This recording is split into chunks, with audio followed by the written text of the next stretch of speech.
left guard in his third season from Washington State, number We'll also 68, get rid of our Jordan jackets Yarno. as we get underway, as we get on here. Yes. Steve Wilson. At right guard in his third season from Oklahoma, number I ought to have one of these cards. Yes. No. This one. I'll use it. What? Say that again? Yeah.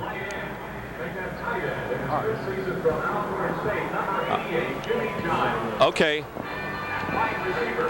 In his second season from Southern Illinois, number 89, Kevin House.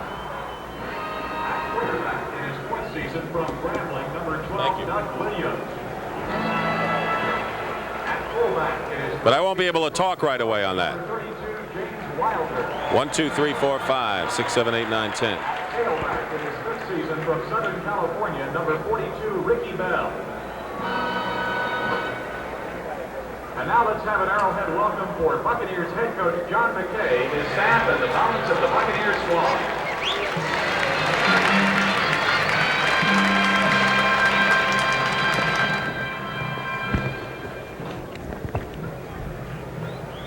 And now, let's meet the defensive starter. You want me to mention Williams? Or does it not matter to you? Doesn't matter to me. Yeah, if you want. Yeah. That's all right with me. I think that works pretty good with it. Yeah. Setting it up, the way you did that was beautiful. So then what you're doing is you're giving someone. Something to think about. Thank you. You too. Thank Mike. you. You too. Thank you. John and Ed. You too, Ed. Have a good game, baby. You too. First of many, I That's hope. it. Me too. I hope so.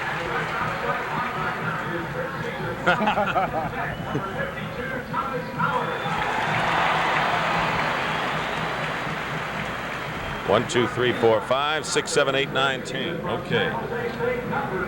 Speak up on John. You're gonna have to hit me a little loud on the audio because of this thing.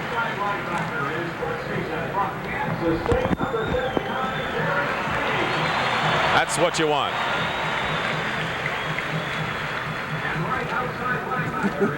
Opposites, right? Complete opposites. With this earpiece, you're going to have to say you're on or go loud, just so I know. At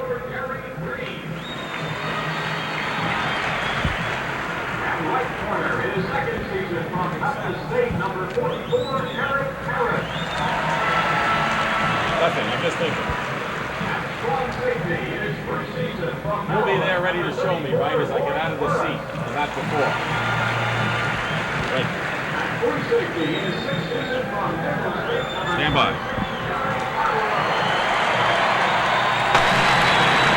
And now, let's have a warm welcome for Chiefs head coach Mark Levy, his staff, and the balance. Tampa Bay may be back as a contender thanks to quarterback Doug Williams, who's getting better and better. This was the big 55-yard touchdown pass to speedy Kevin House, which helped defeat division defending champion Vikings. But it was veteran safety Neil Colsey who made the game-saving play with this interception, galloping 82 yards for the TD, sealing the Bucs' opening night victory. Meanwhile, quarterback Bill Kenny sparked Kansas City with this 53-yard scoring strike to number 88 Carlos Carson as the Chiefs shocked the fading Pittsburgh Steelers. But Kansas City needed a clutch play by linebacker Thomas Howard, who picked up the loose ball on a big blitz and went all the way for a score. So both the Bucs and the Chiefs are understandably sky high for this afternoon's opening game. CBS Sports presents the National Football League. Today, the Tampa Bay Buccaneers against the Kansas City Chiefs.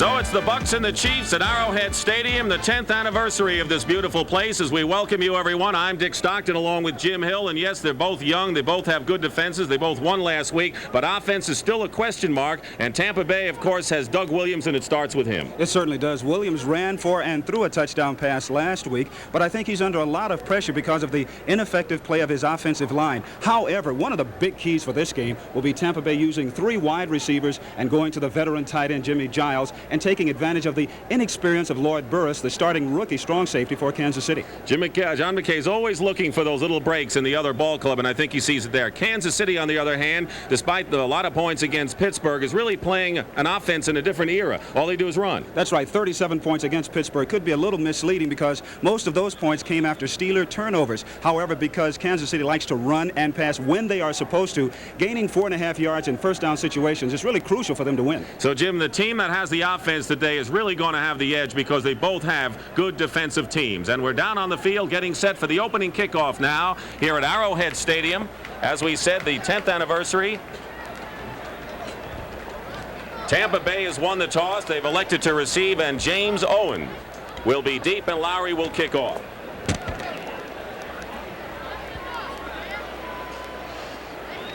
Everybody up for the kickoff.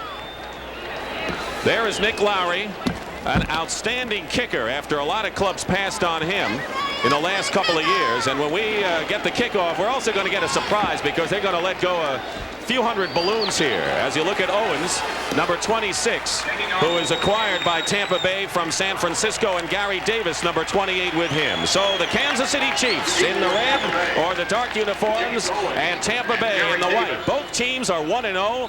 They beat tough ball clubs starting the season. They're both at the same level of competition. Last year, Tampa Bay 6-10 after the division championship effort the year before. Kansas City 8-8, their best in several years. Underway in Kansas City, and they go to Owens, and a good kick in the end zone, and Tampa Bay will take it at the 20-yard line. And let's take a look now at the Tampa Bay Buccaneer offense. You heard Jim Hill talk about Doug Williams. They have the rookie James Wilder at fullback, and of course he played at the University of Missouri. Ricky Bell alternates with Eckwood.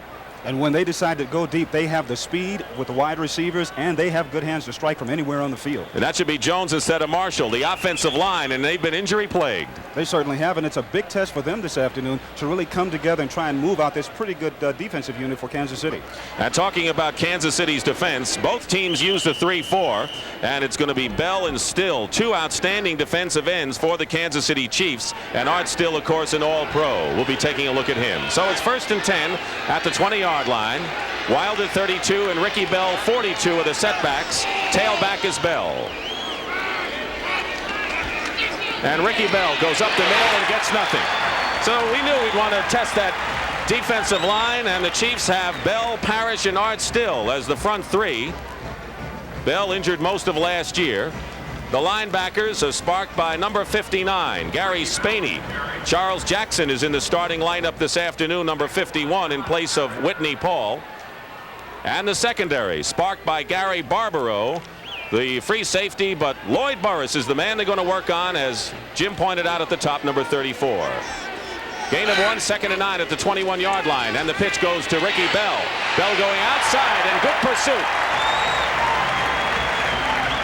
Gary Spaney, superb on the run, and the best linebacker for the Chiefs makes the stop, and so they're getting naught with the run so far. And I think they will not be able to run wide against Kansas City because of the 3-4 alignment. You have 2 linebackers sitting up on the outside. Their job primarily is to turn the play inside or string it out and let the pursuit come from inside out and make the tackle, and that's what happened then.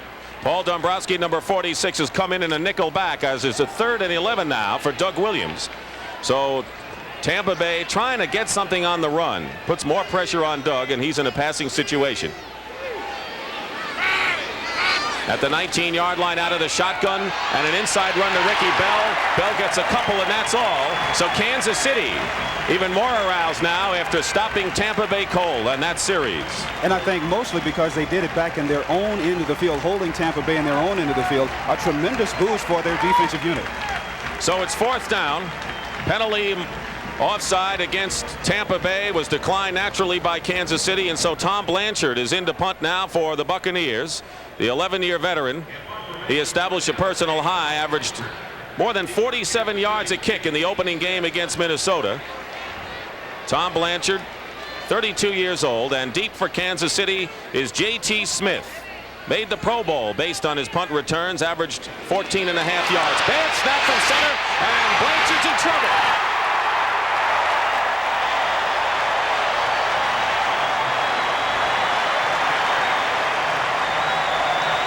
A big break early for the Kansas City Chiefs.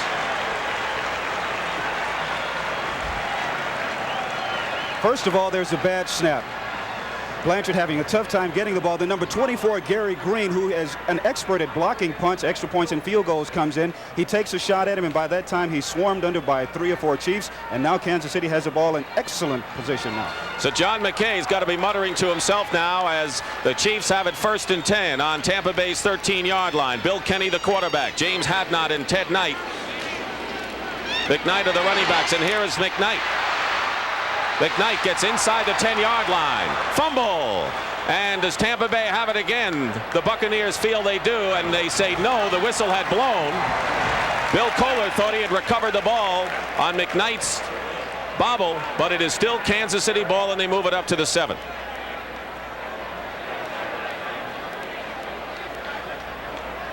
Ted McKnight, number 22, and James Hadnot, 48, of the running backs.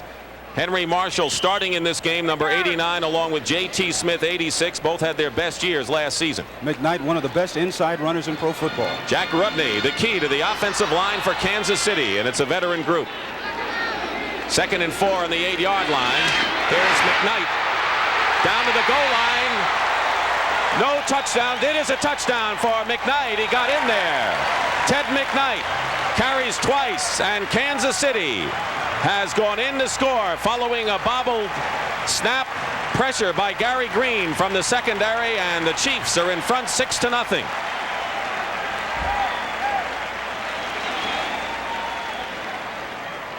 Once again, talking about McKnight being one of the best inside runners in pro football. Going against Tampa Bay, you have to run at angles and give your offensive back the opportunity to run inside or outside. And with Knight getting the good blocking up front, he dives in for the score. So McKnight gained 59 yards last week and scored a touchdown against the Steelers. Now has 2 scores. Nick Lowry's kick is up and good. Bob Grupp's hold, and the Chiefs have scored early, taking advantage of a bobbled snap on a punt. And it's 7-0 in favor of Kansas City with a lot of time remaining in this first quarter.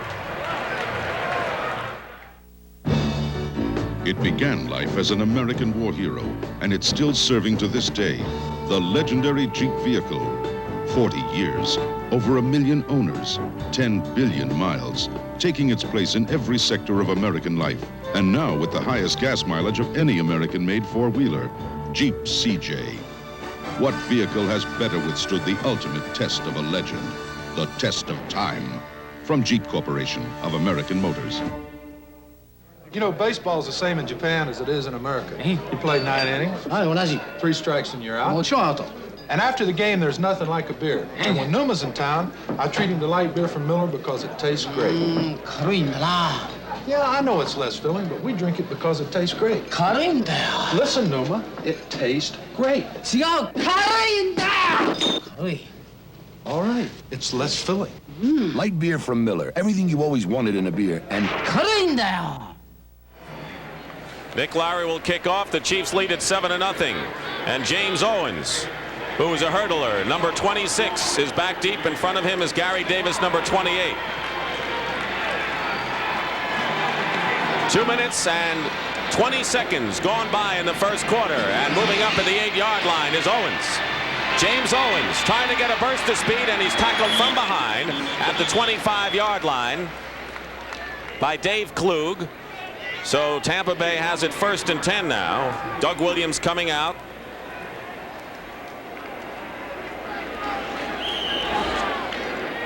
Tampa Bay tried to run at Kansas City in the first series, and it failed.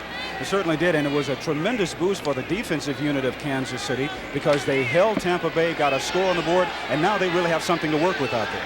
Kevin House and Gordon Jones both split to the right. Jones in the slot back at the 26-yard line. In motion goes Jones. And Williams will go to the air, and the screen pass out to Ricky Bell. The swing pass to Bell out of bounds at the 31-yard line. He'll be short of a first down by about 5 yards. Ricky Bell on the receiving end. And this is one of the things that Bell has to do in order to have a good year to offset the bad year he had last season. He has to be able to come out of the backfield and catch the ball. He was a little upset in preseason. He asked to be traded. However, they've smoothed out all those differences, and now he's all set to go this year. He was a workhorse, carrying 11 times against the Vikings last week. Now Kevin House, the speedster, is wide to the right. 2nd and 5 at the 31. The tailback is Bell. James Wilder is the upback, number 32. Bell again, and Bell had a great juke and got to the 35-yard line, close to a first down, short by a half a yard, and Gary Spaney, number 59, makes the tackle. Kansas City on defense, their linebackers out of the 3-4, their 4 linebackers have not played well throughout the course of the preseason, and this is going to be a good test for them because the running backs for Tampa Bay run extremely hard. You saw Ray Snell, number 72, come in the game, and John McKay is alternating guards, bringing in the plays. Last week, because of injuries to the offensive line, it was Ricky Bell and Eckwood who brought in the plays. So it is a first down at the 36-yard line as House goes in motion. Pitch goes to Bell. Bell trying to turn the corner. Runs out of bounds at the 38-39-yard line. Tackle made by Gary Green, who happens to be Jim Hill's cousin, number 24. And a good defensive back he is. As a matter of fact, I've been reading articles where they say he's one of the best cover men in all of pro football. So we'll get a chance to see exactly how good he is this afternoon. Well, we saw him put the pressure on Blanchard on the bad snap. Gary Green, who was a first-round draft choice out of Baylor for the Kansas City Chiefs and a most versatile performer. And the only person last year in the NFL to block an extra point, field goal, and a punt. He's a marked man on special teams. 2nd and 7 at the 39-yard line. Every running play has been carried by Ricky Bell so far. Same story. Runs into the center of the line. Charles Jackson, number 51, the right outside linebacker, who replaced Whitney Paul, had help from Ken Kramer, number 91, the nose tackle. It appears now that Tampa Bay is testing out the inside of Kansas City's defensive line. Art Still, who has a bad hand, they want to see how strong he really is. And they're running at the bubble, and by I mean the bubble, they're running at the uncovered men or running at the guard positions. So now that Kansas City making the adjustments on defense, Dombrowski is in, number 46, as a 5th defensive back, and Don Parrish, number 61, comes in as a 4th down lineman on 3rd and 5 at the 41. 7-0 Chiefs, first quarter. Out of the shotgun. Williams to throw. Up the middle. And he finds Kevin House. House is tackled immediately, but I believe he has the first down. Let's see where they spot it. House was hit by Thomas Howard, the linebacker. It is another Tampa Bay first down. Kevin House, 2nd year from Southern Illinois. Had a great finish last year and led his club with 3 receptions last week. Here's a good example of how Doug Williams has really progressed in his short term in the National Football League. When Doug was first came up early in his career, a short pass like that, he would have really rifled across the field and maybe would have been dropped. Now he has that fine touch, and he's laying it in there just right. Jerry Eckwood, number 43, replaces Ricky Bell, and he's awfully tough coming out of the backfield on pass plays. He's got good speed. 1st and 10, and here is Eckwood. He's getting a block from Greg Roberts, but nothing doing. And Charles Jackson showing why he has won a starting job with help from Gary Barbaro coming from free safety. And Kansas City is just doing a number on Tampa Bay's running attack. Well, this is what I was talking about, Dick, as far as running against the 3-4 defense and trying to get outside. You have linebackers who are just waiting out there to turn the play back in. Now, you see Jackson comes up and he turns the play in. You want to make the ball carrier run laterally as long as possible and wait for the pursuit. If you're Tampa Bay, how would you attack this defense? If I'm Tampa Bay, you have to run at angles, and you have to start working on their defensive secondary just a little bit. 3 wide receivers in the lineup right now. One setback is Eckwood, and Williams under pressure tosses and hit immediately. Frank Montemolina makes the stop on a pass intended for Jerry Eckwood coming out of the backfield. Montemolina was the man who came in and hit Terry Bradshaw, creating the fumble. A key play last week when Howard picked it up and ran for the touchdown. And a hit like that one can really ignite not only an entire defensive unit, it can ignite an entire football team. Doug's back in the pocket, feels just a little bit of pressure, but watch the lick that comes up. We don't see it now. Maybe we'll see it a little bit later, but I tell you, the whole football team for Kansas City is fired up now. There are 4 men set in wide receiving positions right now out of the shotgun. It is 3rd and 12 at the 44. The pass to Kevin House is complete for a first down into Kansas City territory. At the 43-yard line, Gary Green makes the stop on Kevin House, who last year caught 23 of his 24 passes in the last 4 games. Williams back in the shotgun, and it gives him an extra 1.5 seconds to look over the entire defense. And by Kansas City only rushing 3 men and Tampa Bay having 5 should always block 3 and run short crossing patterns. Here's a look at House again, running the crossing pattern right across the middle of the field and making the good catch. 1st and 10 now, Tampa Bay at Kansas City's 41. In motion is Jerry Eckwood, and the pitch and a bobble by Ricky Bell, and the Chiefs swarm in on him. Charles Jackson and some of his friends come on, and he had some help by Gary Spaney. So a bobble by Ricky Bell and a loss on the play for Tampa Bay. Once again, the pursuit of Kansas City on defense is really amazing. What you like to look at is see how many red jerseys are around the ball carrier when he goes down. You want as many as possible. There are 4 red jerseys from Kansas City around the ball carrier Bell then. Eckwood goes out. James Wilder, the rookie, number 32, comes in the game. Loss of 4. It'll be 2nd and 14 on the 45. House goes wide right, number 89. Gordon Jones, 84, split to the left.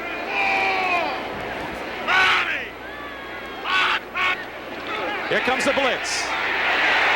Doug Williams. And it's deflected by Don Parrish, the nose tackle. And it was number 54, Manu Maliona, who came in on the blitz to cause problems for Doug Williams. So Tampa Bay now faces a 3rd down situation. They are 2 of 3 in 3rd down plays, and you're looking at Manu Maliona from Samoa. Kansas City on defense is very young and somewhat inexperienced, but they make up for it with their tremendous hustle. Defensive linemen going over blocking passes. That's a great individual effort. Nickel defense, Dombrowski 46, the 5th back. 4 down linemen, 3rd and 14 at the 45. Out of the shotgun. Williams is going for House, and the pass is overthrown, covered on the play by Gary Green. So it'll be 4th down, and Blanchard will come into punt. So Doug Williams, who's getting better and better each year, not forcing as much, overthrew. And this is good coverage here by Gary Green. He pins the receiver House to the sideline. The ball goes over his shoulder, but I noticed how Jimmy Giles was wide open going across the middle. You talked about trying to take advantage of the rookie Burris as you look at Tom Blanchard, who wasn't able to get off the last kick. Deep for Kansas City is J.T. Smith. Made the Pro Bowl last year as a punt returner. Dombrowski is the up back at the 20.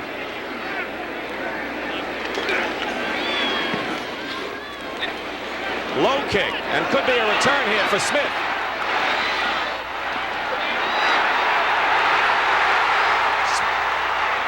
And Smith was stopped by number 44, Billy Caesar. He gets around Caesar. I think he picks up a bundle on that return. What? 11-yard return following a 28-yard punt by Blanchard. 7:22 remaining in the 1st quarter. Kansas City is in front.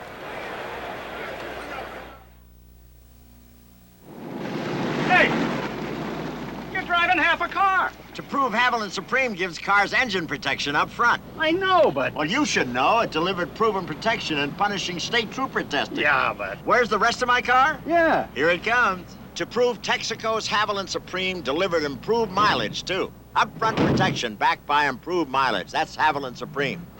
Do me a favor. I know. Prove how good Haviland is in the next county, huh? All right.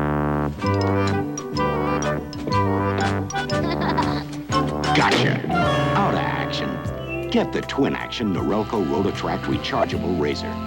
Inside 3 floating heads. Twin action grips and raises hair up, then razors hair off, closer than ever, without nicks and cuts or soap and water.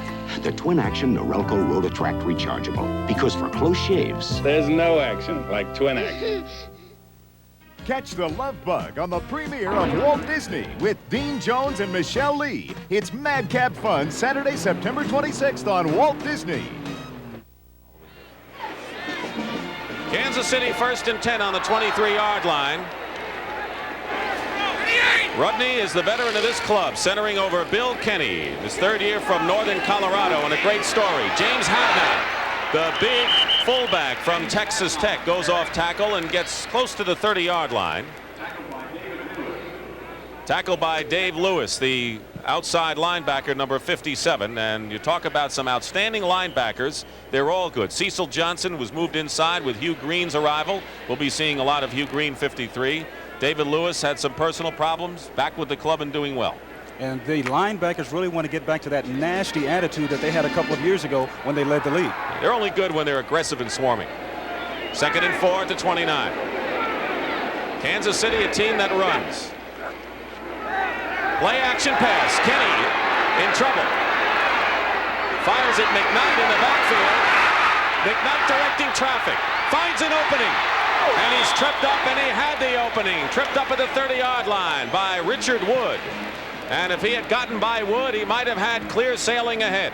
And one of the great things about this play for Kansas City is that it looked like McKnight may have been dropped for a loss. Now he has tremendous speed, and Kenny does an excellent job of throwing the ball and scrambling around. But watch how McKnight gets away from people, starts directing traffic there himself, and it's only the arm tackle of Richard Wood that really stops him from scoring. 2 yards short of a first down. It'll be 3rd and 2. Bill Kenny, who has quarterbacked Kansas City to 3 victories in his 4 starts, 2 last year, and of course the win over Pittsburgh last week. Very smart quarterback for a relatively inexperienced one. McKnight close to a first down. Dave Logan, the nose tackle, makes the play up the middle. And we've noticed so far, Dick, how Kansas City has tried to stay away from Leroy Selman, the right defensive end for Tampa Bay, because as far as Tampa Bay is concerned, he is the man on their defensive unit. Selman, of course, has had some tendonitis on the knee. Maybe handling a little gingerly in this game. He had 2 sacks against the Vikings last week, but he is the man they have to watch, and he's been double-teamed, even triple-teamed at times. Certainly has, and that's just a tremendous tribute to him, because when you put 2 men on him out of a 3-man defensive line, naturally that's going to help someone else. But still, time in and time out, he manages to put pressure on the quarterback. They are short of a first down by that much. So it is 4th down as Selman and the defensive unit goes off the field, and we're going to see Bob Grupp punt for the first time.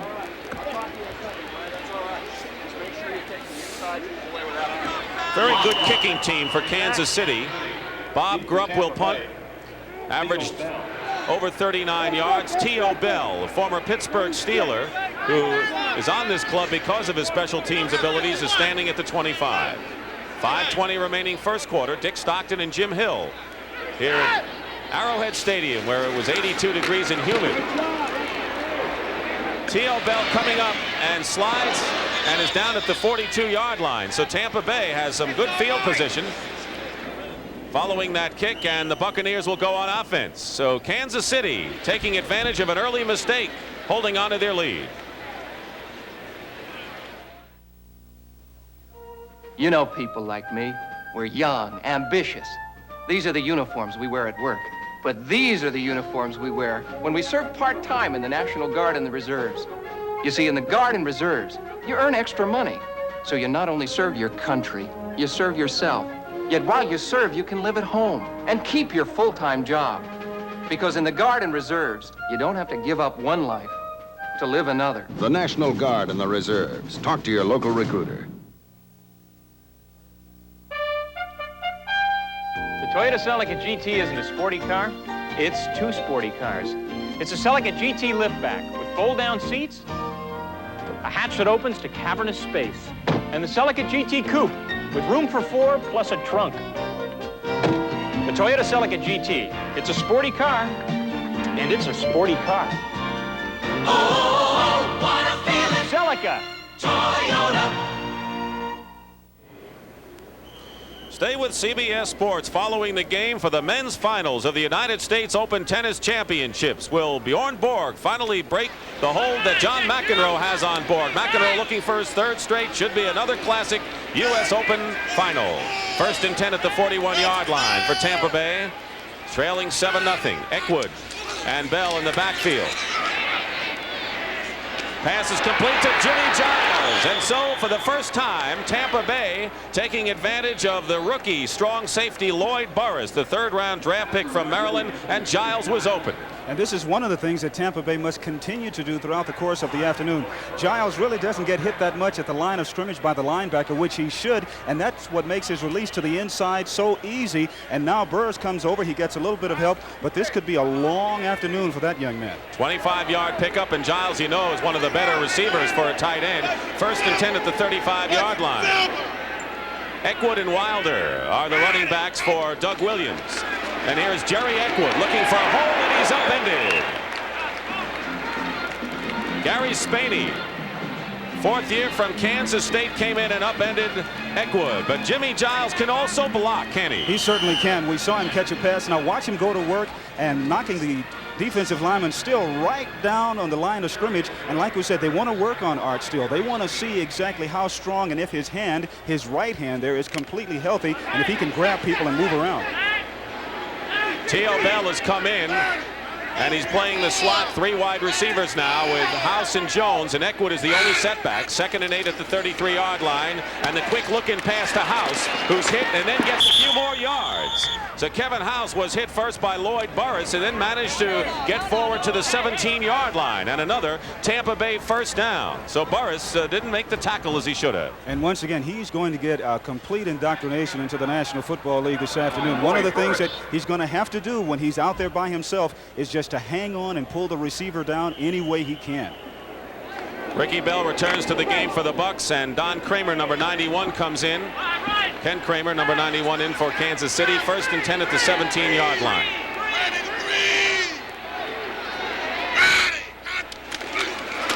Bell can't dent the left side of the Kansas City defensive wall. Gets to the 15-yard line.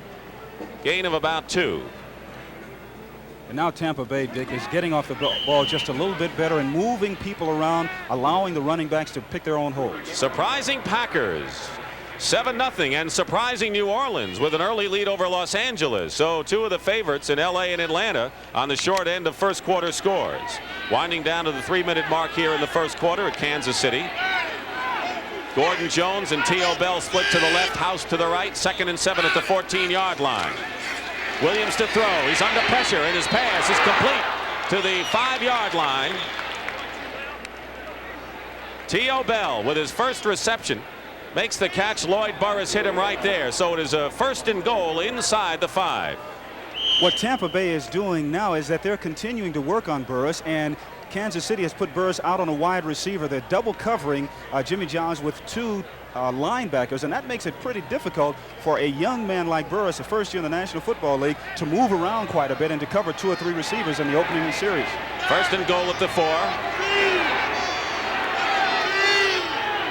Tampa Bay threatening.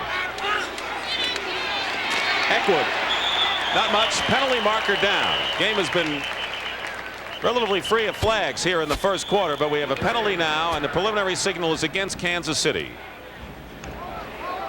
Encroachment. Defense, Eddie.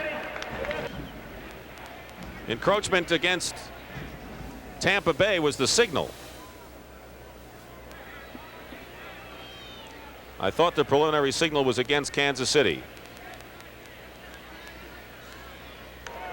Encroachment. Defense.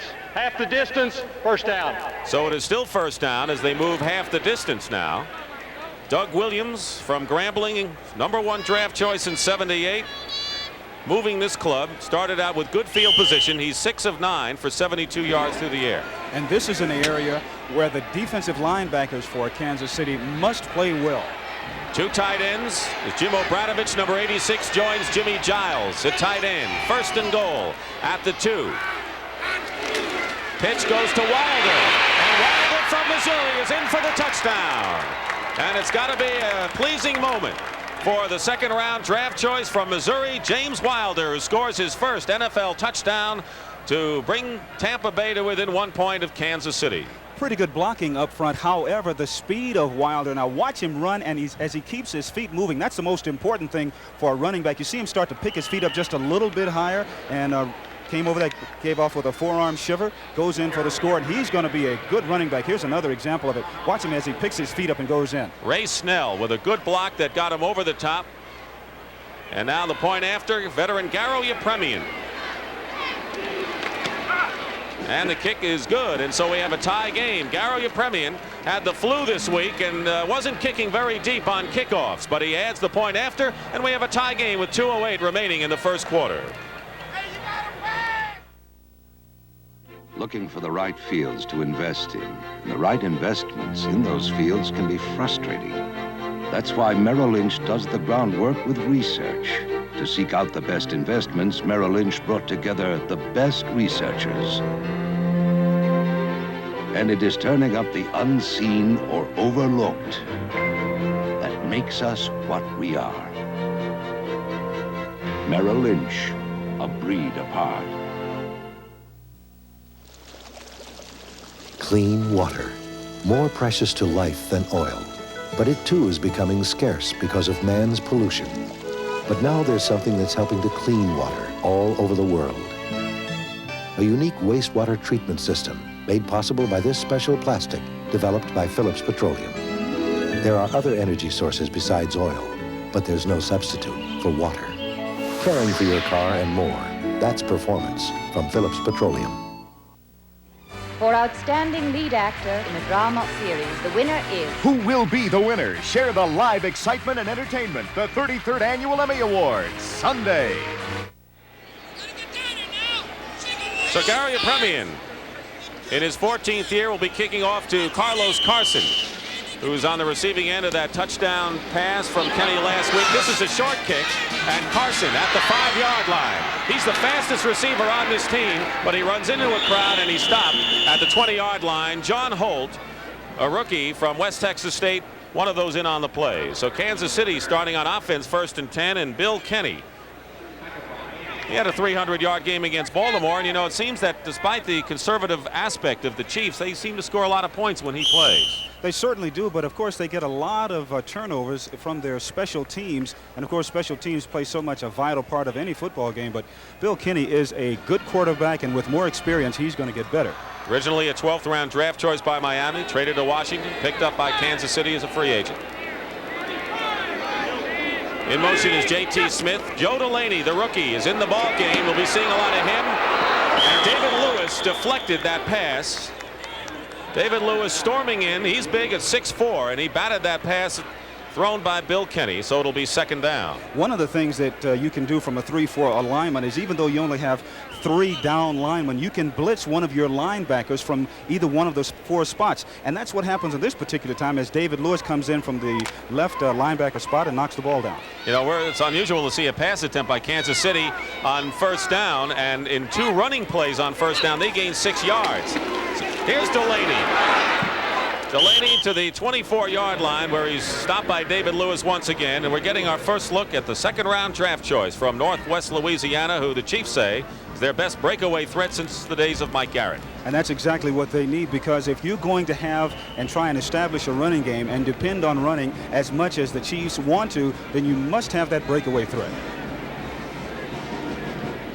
3rd and 6. Now we'll see the nickel defense. In the secondary, Billy Cesar, number 44, comes in. Delaney averaged nearly 5 yards a carry last week. Under pressure, Kenny throws it away. Tremendous pressure coming in there by Bill Kohler, the left defensive end, who put a lot of pressure on Steve Dills of the Vikings last week. So it's 4th down, punting. And one of the things that you're talking to the Chiefs yesterday and talking about Bill Kenny is that he concentrates so much on his wide receivers and where he wants to throw the ball that sometimes he takes some tremendous shots from the defensive lineman. That time he took a pretty good lick, but throughout the course of the ball game he may take some good ones.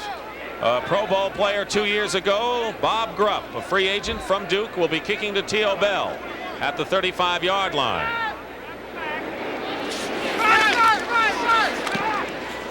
Good kick by Grubb. Bell at the 36-yard line. Now he's out. Just short of the 40-yard line. So that's where Tampa Bay will take over. A 39-yard kick by Grubb and a 4-yard return by Bell. This telecast is presented by authority of the National Football League, and it's intended for the private use of our audience, and any rebroadcast or other use of this telecast without the express written consent of the Kansas City Chiefs and the National Football League is prohibited. This is Dick Stockton and Jim Hill here at Arrowhead Stadium on a beautiful afternoon in KC. 1:02 remaining in the first quarter, and we're tied at 7. Ricky Bell, 42. James Wilder, 32, the back. At the 39. Wilder doesn't make it to the 40. Charles Jackson coming up from linebacker along with Gary Spaney. And Kansas City linebacker forcing the runs effectively so far. Their linebackers are playing exceptionally well this afternoon, probably better than what Tampa Bay thought that they would. If you were rating the defensive teams before the game, you'd have to say that Tampa Bay had the outstanding linebackers, and that was the one weak point for Kansas City. T.O. Bell goes out of the game now as Wilder comes back in. Paul Dombrowski is a 5th defensive back once more for Kansas City. It'll be 2nd and 9 out of the shotgun at the 40.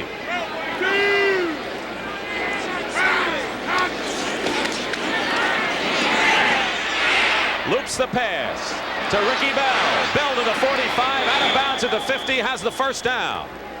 Lloyd Burris drove him out. Ricky Bell looking good so far and actually carrying most of the load for Tampa Bay as the Bucs have a first down at midfield. He certainly is. Now, Doug Williams does a beautiful job here of staying right in the pocket when there's danger and trouble all around him. See the red jerseys just going all around him there, and Bell catching the ball in his hands, which is what you want your running backs to do. And you see how he sprints down the sideline before he gets really knocked out. Ricky is off to a good start this afternoon. 8 seconds remaining in this first quarter. Ricky Bell has carried 8 times for 9 yards, but has caught 2 passes for 16. Play action pass. Here comes a linebacker blitzing, but the pass is complete out of bounds. Maybe Gordon Jones on the far side of the field, and another first down inside the 30-yard line. So despite the blitz, Doug Williams, staying cool and calm, hits Gordon Jones with a big strike. And this is one of the things that the Tampa Bay people are so happy with about Doug, is that he is starting to pick up all these things, and you see him completing the passer to Gordon Jones, and Tampa Bay is on their way again. A 21-yard pickup, and that's the end of the first quarter with the score 7-7.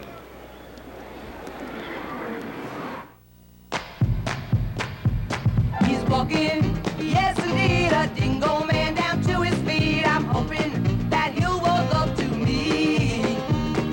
How you gonna stop him if he walks on by? I'll follow him till I catch his eye. He's independent and he sure is tall. The dingo man, he's got it all. He's walking, yes indeed, a dingo man down to his feet. I'm hoping that he'll walk up to me. Dingo boots, get in step. Hi, Hal. Hi, Mr. Van Patten. You know, I've got a big family in real life, too. So we need room when we drive. Well, our new Olds Delta 88 is one family car that didn't forget the family.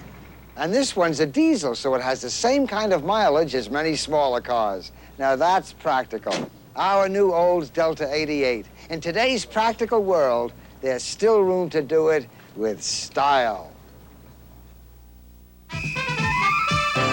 Dial it has national sports news. It's more than rational just to call National Sports for all the latest reports.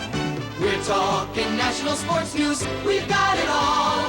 900. What a wonderful call. 900-976-1313. At 50 cents a call, I keep up on sports. Dial it. We're talking to you.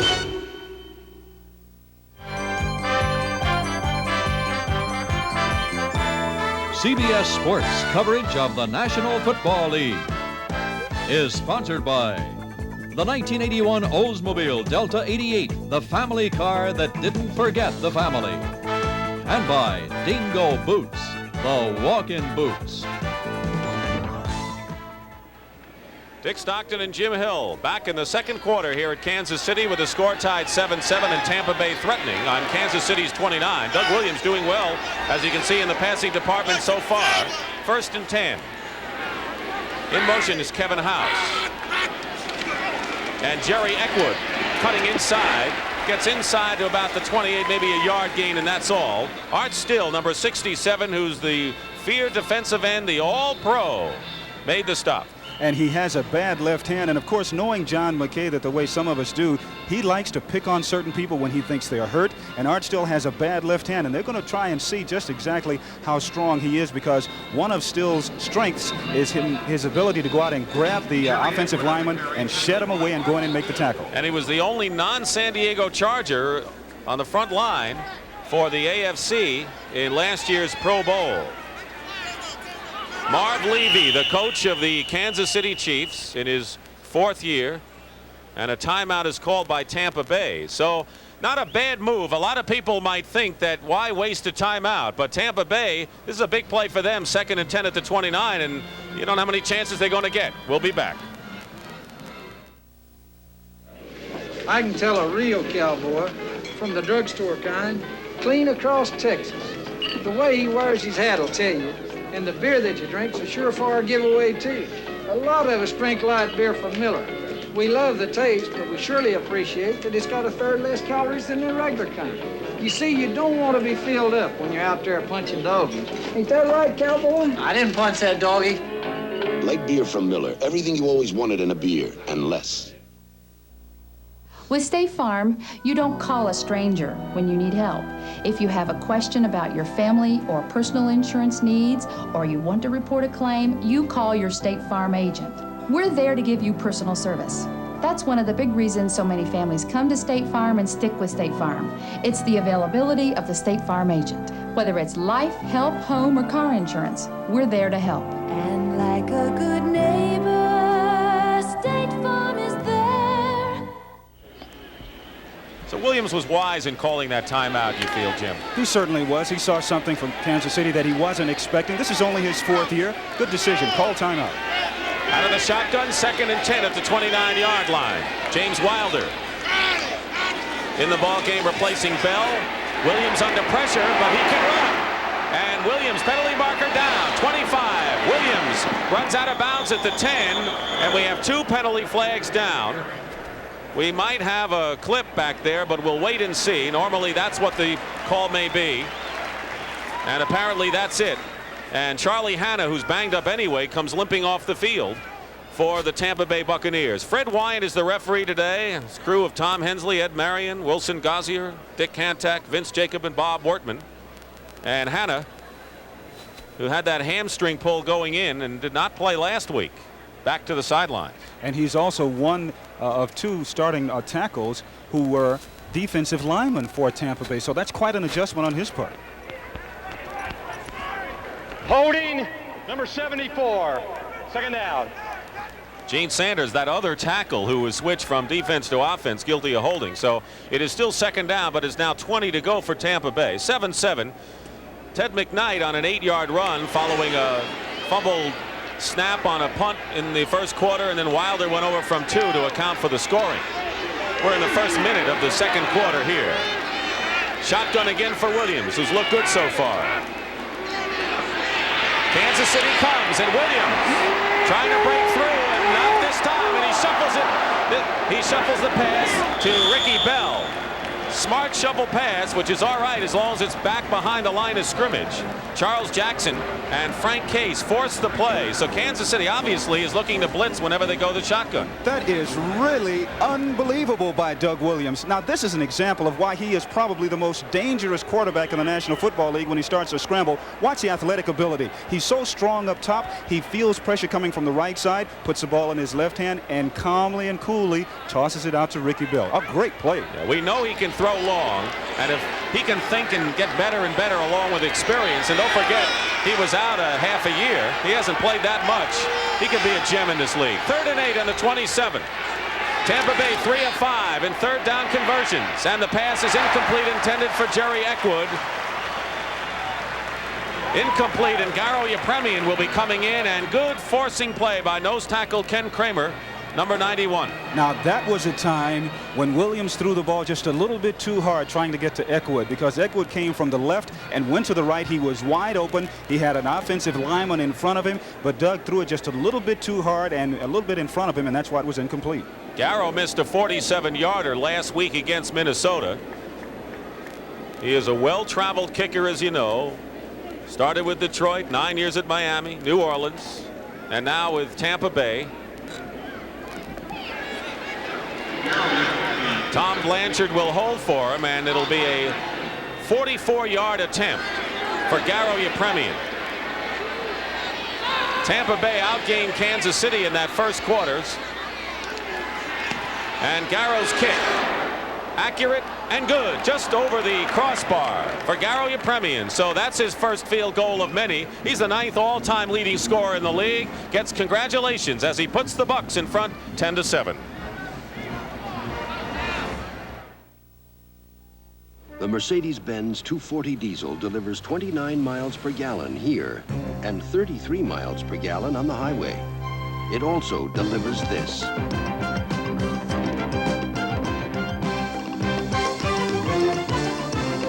The performance, the handling, the engineering genius that has always set the cars of Mercedes-Benz apart. The Mercedes-Benz 240 diesel, engineered like no other car in the world. Hot firing, cold cranking, dirt fighting, road handling, money saving, hard working, AC Delco. You know, dirt can do more damage in there than it does out here. That's why it makes real good sense to use AC, oil and air filters, because they're one hard-working solution to internal pollution. Hot firing, cold cranking, dirt fighting, road handling, money saving, hard working, AC Delco. Wednesday, an Emmy-winning 3-hour movie special. Richard Thomas, Patricia Neal, and Ernest Borgnine in All Quiet on the Western Front, Wednesday. If you look at the numbers, you think it's all Tampa Bay. Look at first downs, total yards, time of possession, and the fact that Kansas City's trailing by only 3 points is good for them, considering that they really haven't gotten unleashed yet. Yepremian kicking off and going to the corner. They want to keep it away from Carlos Carson, and it's picked by the upback, Bill Jackson from Alabama. And Jackson gets to the 26-yard line before he is stopped by Gerald Carter, a wide receiver. So Kansas City will try to go on offense, and as we pointed out, and Jim made this clear at the outset, running on first down is important. Well, they did it twice, gained 6 yards each time, and then when they tried to pass on first down, they came up empty. That's exactly right. And so right now, they're kind of wondering what in the world is going on out there. They're going to have to get a little bit better effort from their offensive line. Their offensive linemen are going to have to fire off the ball, stick their head in the numbers of the defensive linemen for Tampa Bay, and move them around a little bit. Kenny is 1 for 3 for just a single-yard passing. Joe Delaney, number 37, is back there with James Hadnot, 48. Both wide receivers out to the left. And here's Delaney trying to get outside. Good pursuit. Bill Kohler, who had the gout. That was a problem. They didn't know what was bothering him. And he showed some superb pursuit there to get Delaney, who certainly can move. Got great speed. The only question they had of him was, could he make it coming from the small school of Northwest Louisiana? But he was picked on the second round, and they have high hopes for him. Well, I think sometimes that's a big misnomer when you say someone comes from a small school and he can't play in the National Football League. Some of the biggest stars in pro football have come from the so-called small schools. Yeah, I think that's a myth now. I think it's been proven, as you point out. 2nd and 7 at the 30. Kenny passing on second down, up the middle, incomplete. Pass was intended for the tight end Al Dixon, and it wasn't a very pretty pass, and Dixon wasn't really open. Richard Wood defending on the play as you look at that last Tampa Bay scoring drive, capped by the field goal. And now we have a situation that is perfect of what we've been talking about earlier, of why Kansas City must run and run well on first down. It's third down now and about 8 yards to go. First down, they only got a couple of yards out of it. So even though they haven't been doing it in the past, on first down situations, maybe they should start and try and throw it a little more. So Kenny knows that Tampa Bay's linebackers like to go deep, and the backs do too. And he's looking for the short pass. He finds Delaney, and Delaney looked upfield and didn't catch the ball. Just a loss of concentration. And it'll be 4th down. That's one of the mistakes that most running backs make, most young running backs make in the National Football League. They're out in the flat, all open and by themselves, and they have a tendency to try and take a little peep and see where that linebacker or defensive back is coming from so they can try and get away from him. And when you do that, more times than not, you're going to come away empty-handed. Bob Grupp will punt. He has kicked twice. 39 yards, which is his longest, and T.O. Bell is at the 31-yard line. T.O. Bell had his problems with Pittsburgh during the preseason, and when he came back, Chuck Knowles says, I don't want you here now. If he kept left once, he'll do it again. Good high kick by Grupp. Sends Bell back to the 25. And he gets to the 34, and that's where the Bucs will go on offense. So a 46-yard punt by Bob Grupp and a 10-yard return, and you don't have to worry about special teams with Kansas City because that was Marv Levy's specialty under George Allen. IBM makes a text processor that's easy to use. It's as easy as blueberry pie. Easy because the IBM Display Writer shows you how to edit. It's as easy as pie. Check your spelling. It's as easy as pie. Do math. It's as easy as pie. And now, electronic filing and reports, the IBM Display Writer system. It's a piece of cake. The emphasis first is on quality, because people, I think, are taking a closer look at the vehicle. I think everyone wants a quality product. At Ford Motor Company, quality is more than a priority. Quality is job one. We're trying to make a better product, and I think we are making a better product. Knowing that the customers are going to be pleased with our product is the main thing. Better and better, see what we've done. And Ford quality is job one. Steve Fuller on the sidelines. Arthroscopic knee surgery following an injury in the second quarter of the first preseason game, but he worked out this week, and they expect him back next week. Whether he starts or not, we don't know, but next week the Chiefs go against the San Diego Chargers. 1st and 10 at the 35-yard line. 12:36 remaining first half. 10-7 Tampa Bay leading, and they overload the left side with receivers, but now House comes in motion the other way. Williams to throw, and out of the backfield is Wilder, and Williams drills it complete to Jerry Eckwood, and Eckwood inside the 35-yard line to the 32, and a fumble on the play. Mano Maliona made the tackle on Eckwood, but I believe it's going to be down there in Tampa Bay ball. And Herb Christopher, who replaced Lloyd Burris, picked up what he thought was a loose ball, but the whistle had blown. A 35-yard pickup, and Doug Williams had 2 receivers open. He had Wilder short, and he decided to go with Eckwood deeper. He certainly did, and one of the great things, or the best thing about that particular play as far as Doug Williams is concerned, is that he was running to his left, he threw to his left, and he threw it sidearm, and he really rifled that thing in there. Theo Bell, number 83, in the game now. In the slot back, Ricky Bell, the lone setback. Play action, Williams in trouble, throws it down.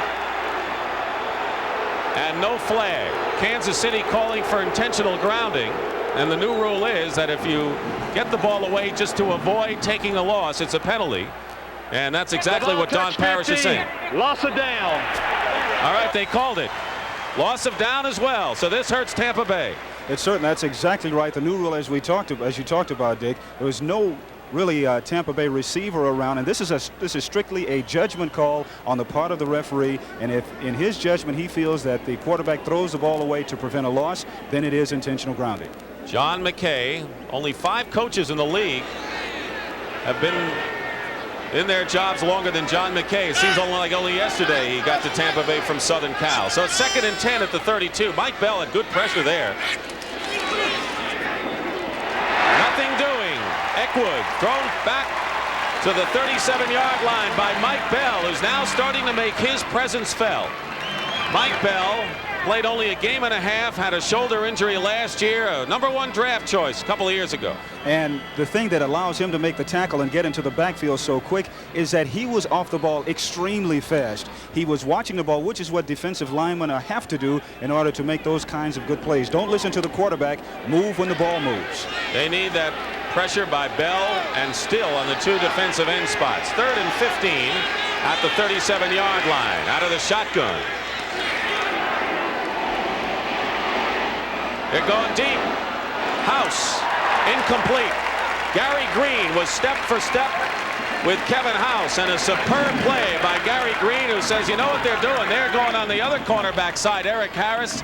I haven't had a chance to do my thing, but I think today we're seeing it. That was excellent coverage on the part of Gary Green. A lot of teams in the National Football League stay away from him because he covers extremely well, and we had a perfect example of it then. He was step for step. Good coverage. Tom Blanchard will kick. 33-yard punt, his only kick of the afternoon so far. He'll be looking to kill the ball inside the 20 and no return. J.T. Smith is deep. And it takes a Tampa Bay bounce and into the end zone for a touchback. So Blanchard wanted it to stay in. It didn't, and that's the way it goes with 10 minutes and 40 seconds remaining in the first half. And Tampa Bay on your Premium's field goal has the 3-point lead. A lot of homeowners insurance doesn't cover damage to dwellings from paint spills. Nationwide's Elite Homeowners Insurance does. And it covers damage from a dozen other unusual accidents, all for only a few dollars more a month. Think of what it could save you. Elite Homeowners Insurance. It's just one part of Nationwide's blanket protection for your family and your business. Nationwide is on your side. Nationwide.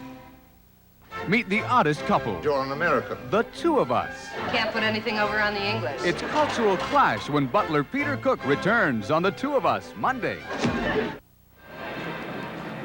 Well, George Rogers scored a touchdown for New Orleans, but what is the matter with Los Angeles, Mr. Hill? From top to bottom, it is turning out to be a complete deterioration of the whole ball club. I guarantee you, if New Orleans wins this ball game, if they go in and win it, then they're going to be calling for a lot of people's jobs back in Los Angeles next week. Well, you may be in there. They may be calling you to suit it up again. No.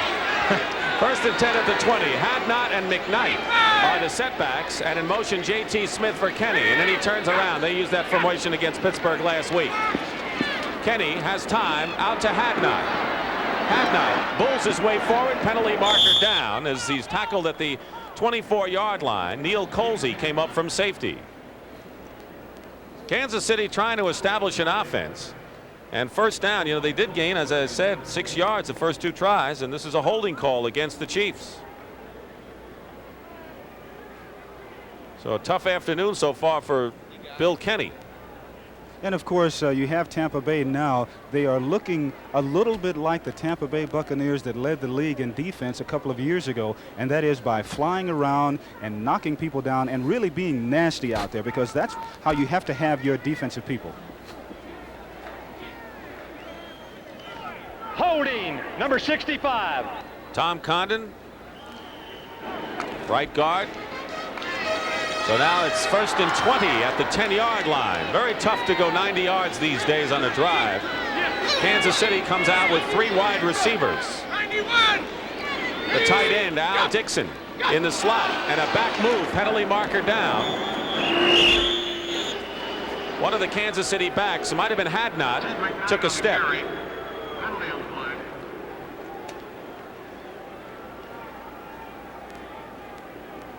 Chiefs are playing a fine game defensively. They're stopping Tampa Bay's run cold.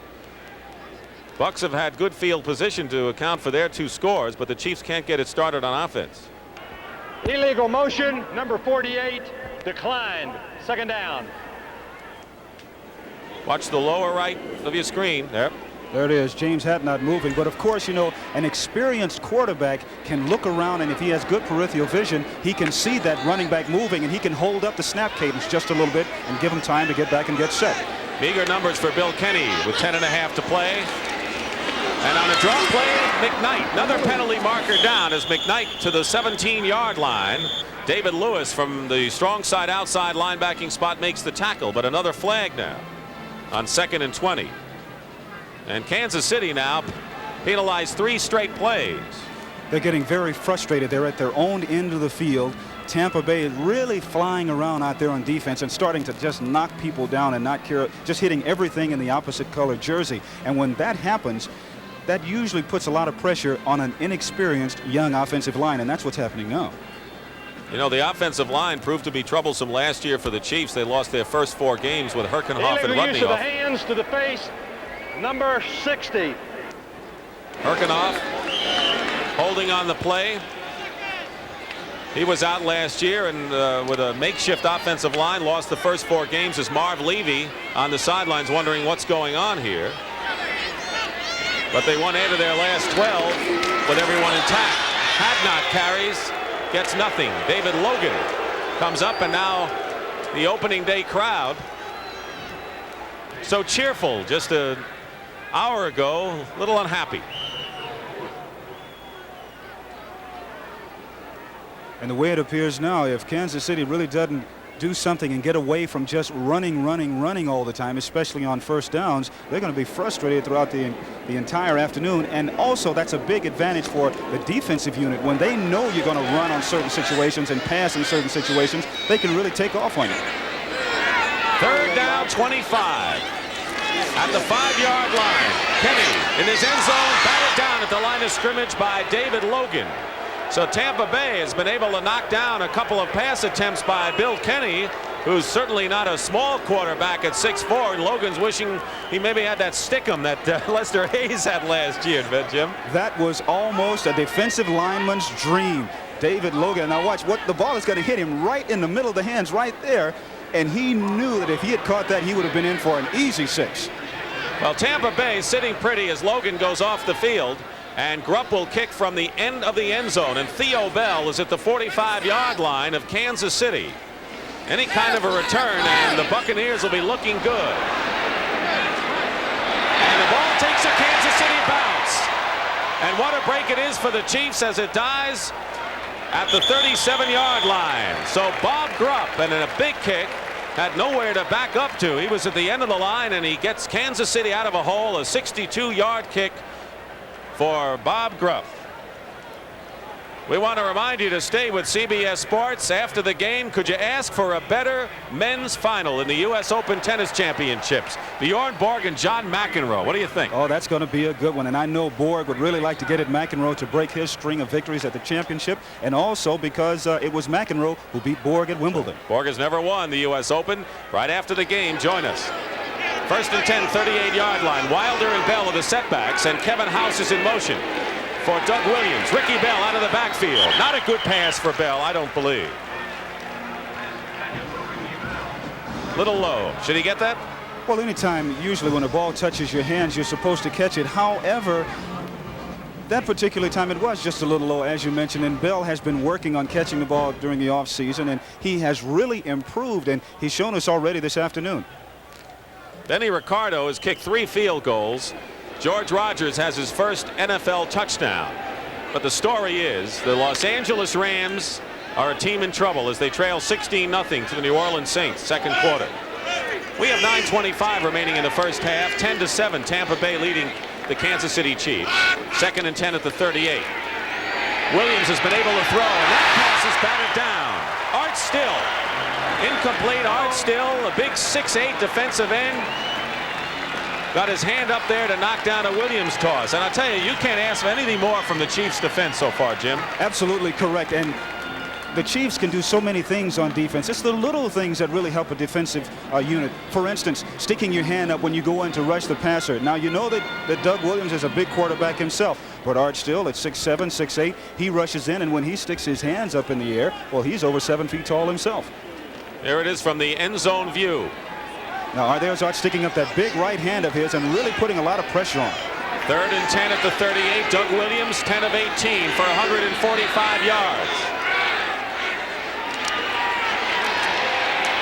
Up the middle. Incomplete. It was intended for Kevin House, and through his fingers. He had to leap for it. So it'll be 4th down as Gary Barbaro, the fine free safety, covered, and cheers for the Kansas City defense. Problem is, as we said at the outset, Jim Hill, The team that can move the ball is going to have the edge in this game, and so far the Kansas City Chiefs have not been able to do it. So Tom Blanchard will be punting, and J.T. Smith will be deep at the 25-yard line. A low snap, but a good kick by Blanchard. Smith.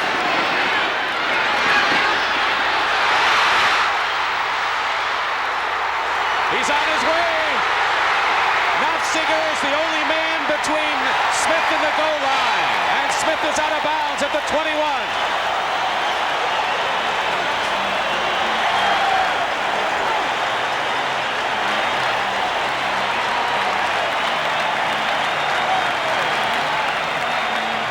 A 50-yard return on that punt by Blanchard, and that's why he's the best in the NFL in what he does.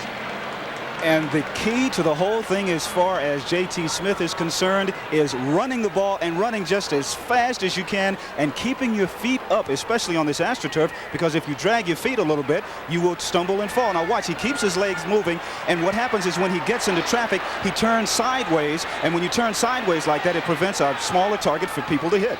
He broke 4 or 5 tackles, and that was about as pretty a punt return as you'll see. Havnot is hemmed in and is lost.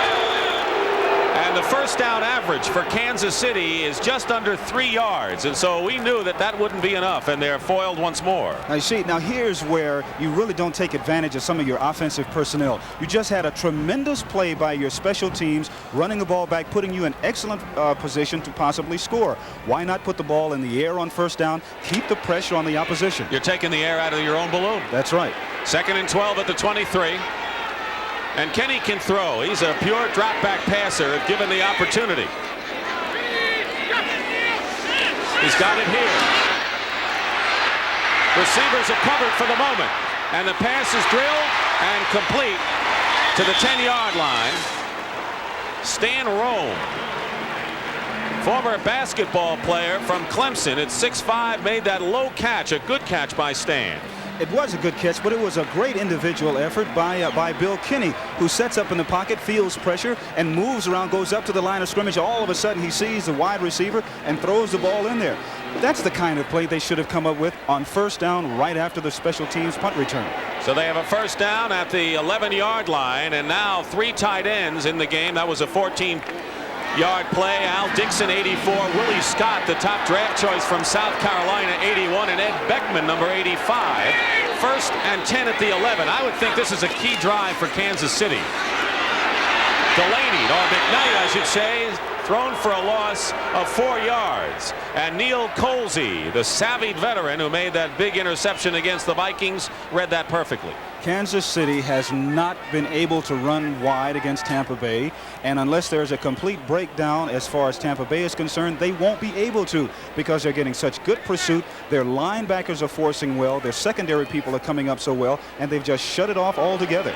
And you know, McKnight is not the man to go outside. If you're going to go outside, Delaney would be your best bet. 2nd and 12 at the 13. Dave Stalls, number 65, takes over for a limping Leroy Selman at right defensive end. Kenny to put it in the air again under pressure.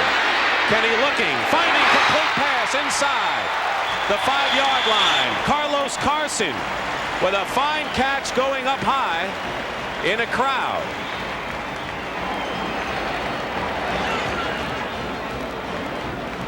So Carlos Carson from LSU, who just performed at kickoff returns, made a fine catch there. And the little man went up between 3 defenders for Tampa Bay to pull the ball down. I say the little man, he's only 5'10", but watch him go high in the air, pull the ball down, and with those swarming Buccaneers around, that's a great catch on his part. J.T. Smith goes out wide left. This is a 3rd and 2. 3rd and 2. They can get a first down without getting a touchdown. Can Kansas City? Kenny looking, firing. Now, they didn't score, but they may be close to a first down. J.T. Smith making the catch.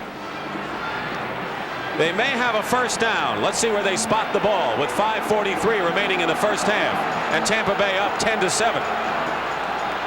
Now, this is sometimes how you have to attack a particular area. You see how the Chiefs are putting 3 men right in the corner of the end zone, 1 deep, 1 medium, 1 short. And that particular time they completed the pass. John Holt came over for Tampa Bay to make the tackle, and it's 4th down right now. They missed it by about a yard, so it's 4th and 1, and they call a timeout wisely, and we'll be back to see what happens in a moment. Hi, my name's Harry. We're father and son. He's the father.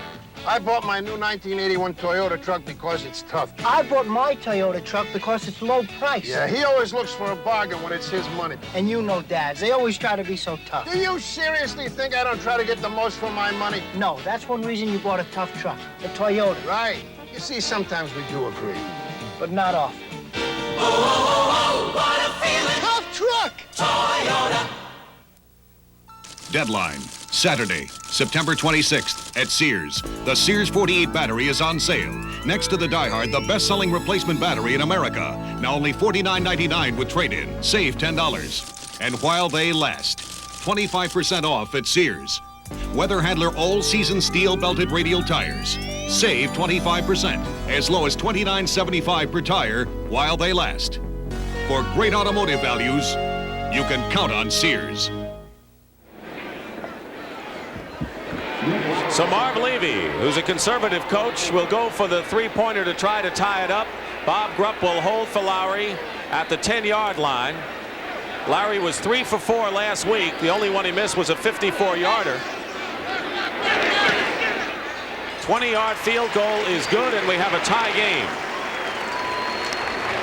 So a 20-yard field goal by Nick Lowry has tied the ball game up at 10 with 5 minutes and 30 seconds remaining in the first half. Well, next week, CBS Sports Saturday brings you great racing action. Pleasant Colony is expected to continue his quest for Horse of the Year at the Marlboro Cup. And next Sunday, NFL doubleheader. You'll see San Francisco at Atlanta, Tampa Bay at Chicago, Washington at St. Louis, and Green Bay at Los Angeles. Check your local listing. So it'll be a big weekend of sports next week on CBS. You know, Dick, as I sit here and think about just what happened to Kansas City, that punt return was really wasted. It was really wasted because when you get a good punt return like that and you only come away with 3 points on the scoreboard, the defense has really done their job. I mean, I've seen teams in the preseason to go through the same kinds of situation, get down at that end of the field and then go for it, but then in the regular season, they don't do it. What you're saying is, Jim, that if all things were equal and Kansas City had an offense that they can count on to move the ball X amount of times during the game, they can afford that field goal. But the fact is their offense is not really clicking today, and you have to take advantage of every small chance you have. Because you don't know if you're going to get back down there. James Owens is deep. You saw him there, number 26, and Nick Lowry will kick off here following the field goal by Lowry. And Owens inside the 5. He was a high hurdler, competed in the Olympics, and a penalty marker is down. And so is Owens at the 25-yard line, so we may have a clip down about the 5-yard line. Dave Klug, number 55, makes the tackle for Kansas City. Ed Beckman is talking to the official. So Owens on that return. Tampa Bay has the ball, 1st and 10, and we'll check it out from Fred Wyatt.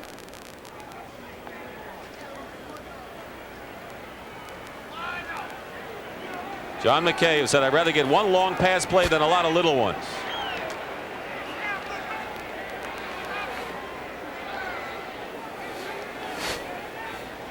Going to set the Bucs way back. Number 64, illegal hit in the back from the rear. Longest punt return in history against the Tampa Bay Buccaneers. 50 yards by J.T. Smith set up that drive. 5 plays, but Jim Hill pointed out they came away with 3. James Wilder and Ricky Bell are the setbacks. 1st and 10 at the 8-yard line. Here's a chance for Kansas City's defense to do something. And Wilder going wide. They meet him at about the 10-yard line. So Kansas City continues to shut down Tampa Bay's running, particularly on 1st down. Frank Montemaliuna, left inside linebacker, showed good pursuit there. And the reason both teams are kind of shutting each other down is really it's like a scrimmage out there. They're going against each other's defense. Both teams run a 3-4, so they know what to expect from each other. Green Bay leading Atlanta 14-0, which is a surprise. Lynn Dickey to Jerry Ellis. Dickey has 2 touchdown passes in that game. Packers could be for real. 3-1 in preseason. They won last week.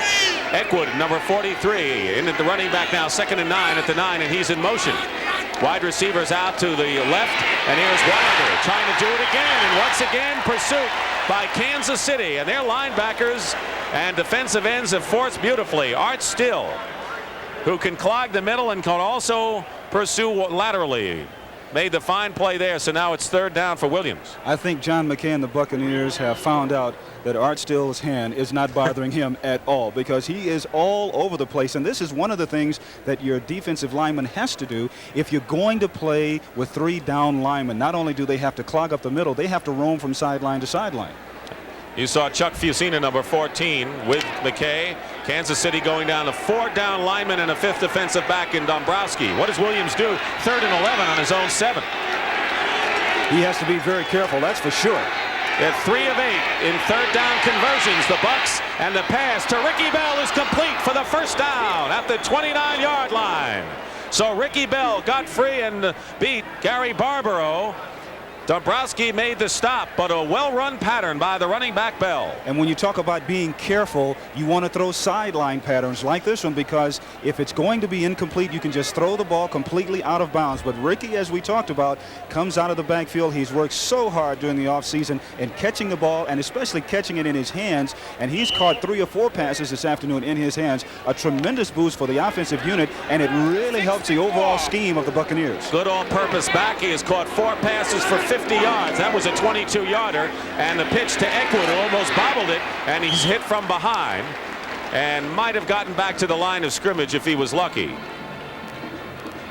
Good pursuit. So Tampa Bay is finding out they can't go wide, just as Kansas City has found out they can't go outside on Tampa Bay. But one thing about going wide against Kansas City is that in the second half of the ball game, if the Chief offense is not working at all, then all it's going to do is start to wear down these guys on defense for Kansas City, and then they may be able to pop one. So there is always some kind of plan or scheme for why they're trying to do things. And that big 3rd down play got him out of a big hole.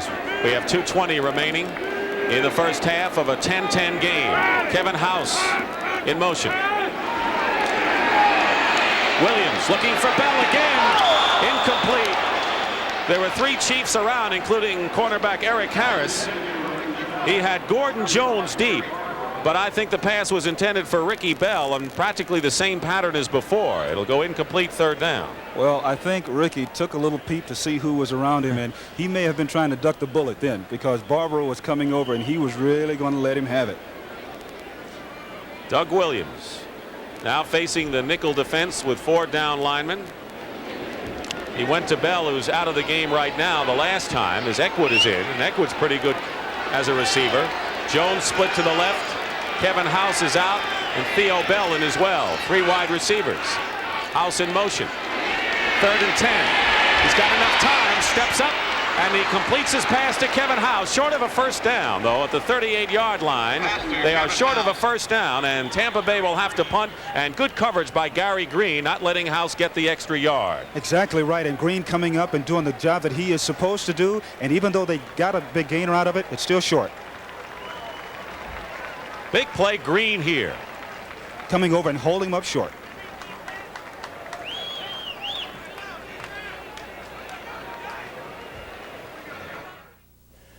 Without a guide, life can be a jungle, beautiful but dangerous. And when you're a child alone, with no one to look up to, growing up can be very frightening. La Goomba! But these kids are lucky. They aren't alone. They're part of the Big Brothers and Big Sisters programs, supported by United Ways all across the country, and by volunteers like these. Hi, I'm Charlie Hanna, the Tampa Bay Buccaneers. This is my wife, Margaret Ann, and this is my little daughter, Kimberly. We're at an outing here in Tampa with some other Big Brothers and Big Sisters, and this is my little sister, Juanette. As United Way volunteers, we both know the importance of being personally involved with young people. Someone to talk to can make all the difference.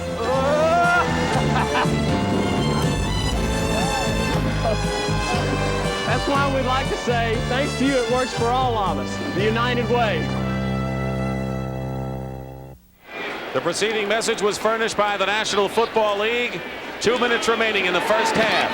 And Tom Blanchard with a fine punt, and J.T. Smith, who returned the last one 50 yards. Penalty markers are way back. Penalty marker down as Smith is tackled at the 31-yard line. Last time Smith returned it, it was 50 yards. The longest punt return against Tampa Bay. Got this back 15 yards, which is pretty good in its own right, following a 47-yard kick. So we're tied 10-10. 2 touchdowns on the run in the first quarter, 2 field goals here. And it looks like another penalty against Kansas City puts them even deeper in the hole with that conservative approach of theirs. Who knows what will happen now? Well, they had 11 penalties last week against Pittsburgh, survived that and won the ball game nonetheless, and they've been hit with bad timing on penalties. Not so much the number so far today, but when they happen. Illegal use of the hands, number 34, first down. That was Lloyd Burris. And Burris, who started the ball game after being beaten a couple of times by Jimmy Giles, has been taken out. He goes back in on special teams, commits this mistake. It's a tough afternoon for that young man.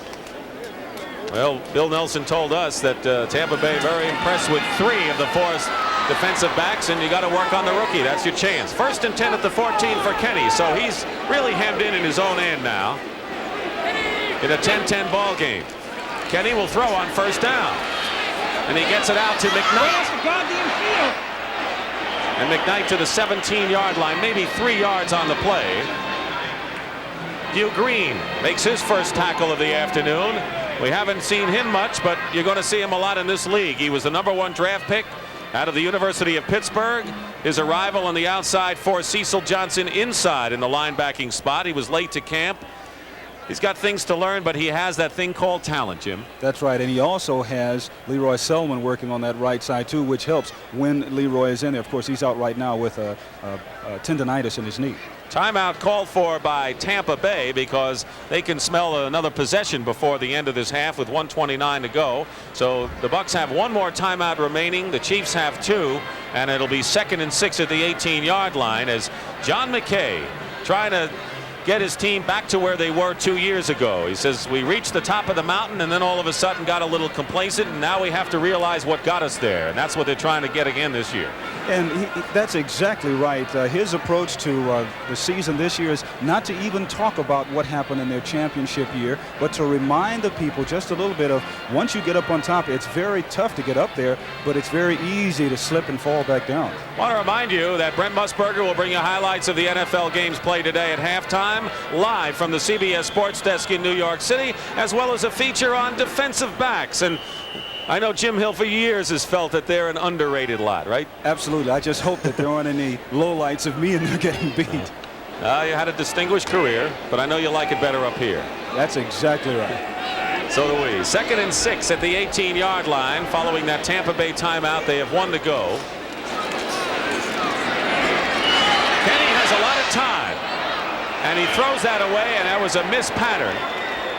He had Carson deep, and no one really near that pass play. So it's 3rd and 6, and Kansas City has gained just 50 yards and 2 first downs on offense, 20 yards rushing and 30 yards passing. When you're as predictable as Kansas City has been throughout the course of the afternoon, when the defense knows what you're going to do, it makes it very, very easy for them to come in with coverages designed to do certain things, and that's what Tampa Bay is doing now. It's fairly easy for them now. 3rd and 6 at the 18. The Bucs looking to stop the Chiefs right here and get their hands on the ball. Kenny out of the pocket and down at the 22, short of a first down by nearly 5 yards as David Logan, the nose tackle, caught up. And Carlos Carson was wide open downfield. So I have to think right now that Kansas City is a bit unraveled on offense. Just a little bit, and also the inexperience of Kenny not being able to look over the entire field. Carson is wide open, but on this play, Kenny is looking to the right side instead of looking all over the entire field to spot the wide open man. So this will just come with more experience. And the Chiefs now 0 for 6 in 3rd down conversions. So with 4th down, and they're closer to the first down than we figured, about 1.5 yards away, but they will kick it. And Tampa Bay has used their last timeout of this first half. So they feel with 59 seconds now remaining in the first half. They get good field position. They can work it close enough for a possible Yepremian field goal. And especially the way that Doug Williams has been throwing the ball this afternoon. There's always the deep threat, but in addition to that, the backs coming out of the backfield have been doing an excellent job of catching, so that puts more pressure on Kansas City. Rupp has done better each time. 28-39, last time a 46-yard punt. Theo Bell is at the 36-yard line for Tampa Bay. And going back to help Tony Davis. He'll be kicking from inside the 10.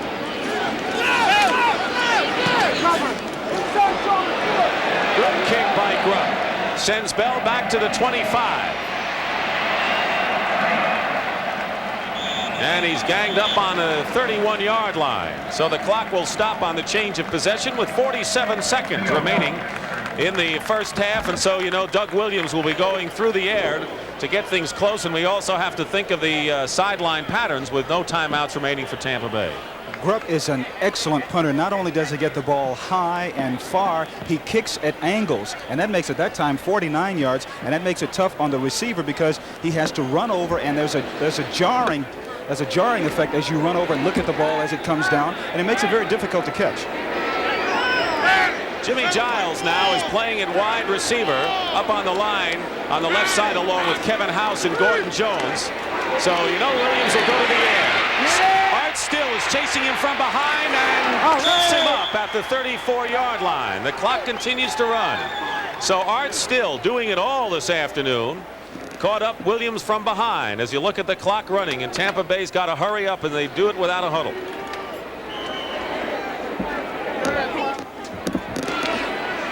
Sideline toss to Jones, and he'll go out of bounds at the 41 to stop it with that much time remaining. Thomas Howard was covering on the play, so they need, you know, one decent gainer about 25-30 yards and stop it. Maybe they can try a last-second field goal. I would think they need about 30-32 yards to even start to consider a field goal. Eckwood and Theo Bell come in, and Ricky Bell and Wilder go out. So they may just send the whole gang of them out on this one, huh? That's the time remaining, and no timeouts remaining for Tampa Bay. Kansas City really covering deep.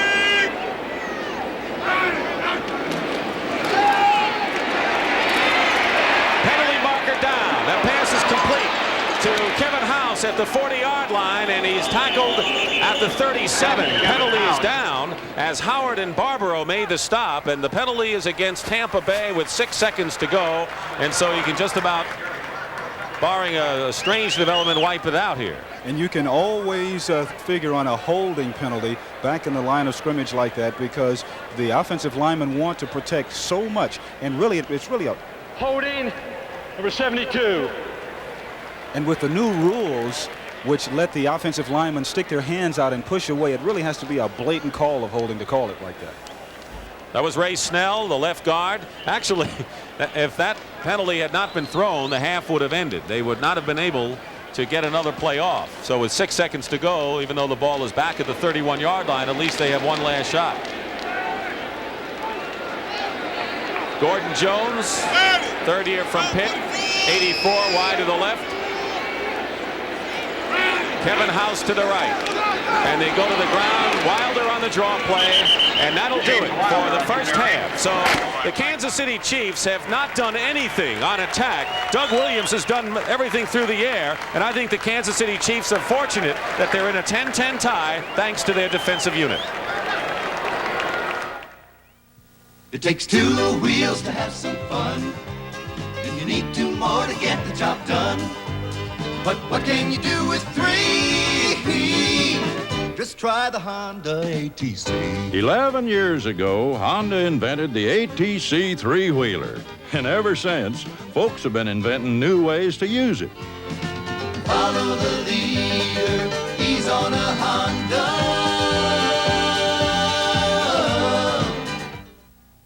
Last year, the Train Company promised you new, better, more energy-fit products. And they're keeping that promise with air conditioning equipment to cut big building energy costs up to 20%. Trailer refrigeration units to save 15% on fuel.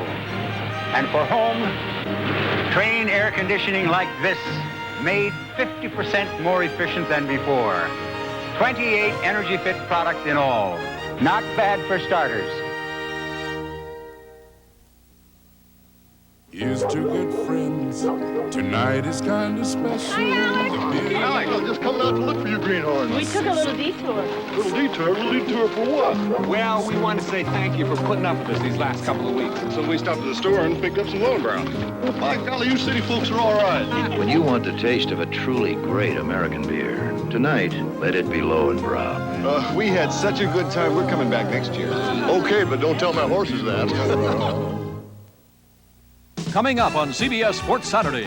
Next week, Pleasant Colony continues his quest for Horse of the Year honors as he races for the Marlboro Cup. In 2 weeks, Roberto Duran continues to fight his way back to the top as he steps into the ring against Luigi Manchillo. Then, in 3 weeks, Boom Boom Mancini continues the pursuit of his dream as he faces 3-time champion Alexis Arguello for the WBC World Lightweight Championship. The excitement, the drama, the dreams, all coming up on CBS Sports Saturday. Welcome back to the news desk in New York. And Irv, we've got some surprises. Right now, the Green Bay Packers have ambushed the Atlanta Falcons 14-0 at the half. Lynn Dickey has thrown for better than 200 yards and 2 touchdowns for Bart Starr in this game. Now watch here as Dickey goes to James Lofton for 37 yards. One of the things you want to do, Brent, is try to get a guy like Lofton, who's about 6'4", matched up with the Falcons' corners who are fairly short. And Lofton's having a field day this afternoon. Now they're going to throw a touchdown pass to number 67, Carl Schweike. Can they do that, Irv? They can do it. He's an eligible receiver. All he has to do is report to the officials. Normally an interior lineman, and I think it confused the Falcons secondary. So the Packers are hitting him with a little bit of everything. And, of course, the key man now out of that backfield has got to be Gary Ellis, number 31. He must replace the injured Eddie Lee Ivory the rest of the year. So at the half right now, the Packers are ahead of the Falcons 14-0. And next Sunday here on CBS, a key doubleheader game. We'll show you those Green Bay Packers in action against the Los Angeles Rams. And now Houston leading Cleveland on a Tony Fritsch field goal. The count there is 3-0. Tampa Bay and Kansas City, the game you're enjoying, 10-10. And I would have to agree with Dick Stockton. I think the Chiefs are very lucky not to be behind in this contest. That Doug Williams is starting to come along, isn't he? Now, unfortunately, they messed up the snap here, and they smothered Blanchard, and that set up the Chiefs' first touchdown. And it was Teddy McKnight, 7-yard touchdown run, bit of an underrated football player, doesn't get much ink, he scores a lot of touchdowns. James Wilder, a youngster from Missouri, now in that Buccaneer backfield. On a pitch out, he'll get a couple of yards in here. And now we're going to show you one of Irv's favorite players, J.T. Smith. Oh, how you love these punt returns. Indeed, I do. But, you know, Marv Levy, the head coach of the Kansas City Chiefs, came into the league as a special teams specialist. He spends an awful lot of time on punt and kickoff returns, and that's the reason why, because you can break a game open with one play in a hurry.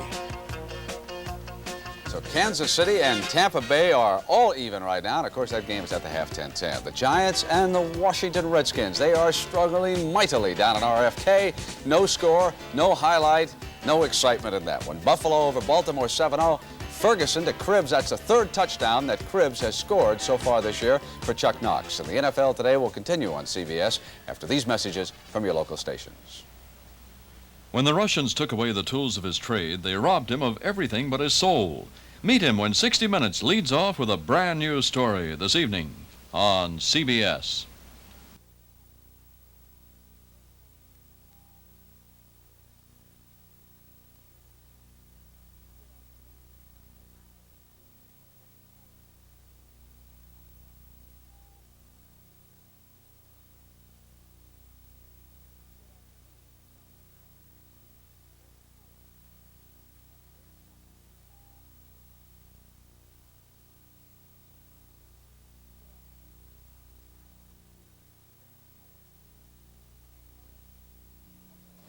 Welcome back to the news desk in New York. And you know, a couple of rule changes before the 1978 season helped boost scoring tremendously around the league. Offensive linemen were given greater freedom in pass blocking.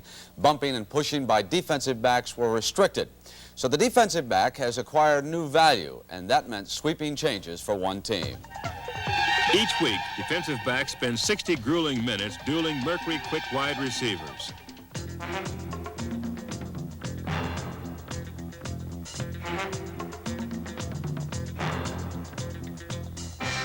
Today, defensive backs are so vital that Seattle spent their first pick on number 45, Ken Easley from UCLA.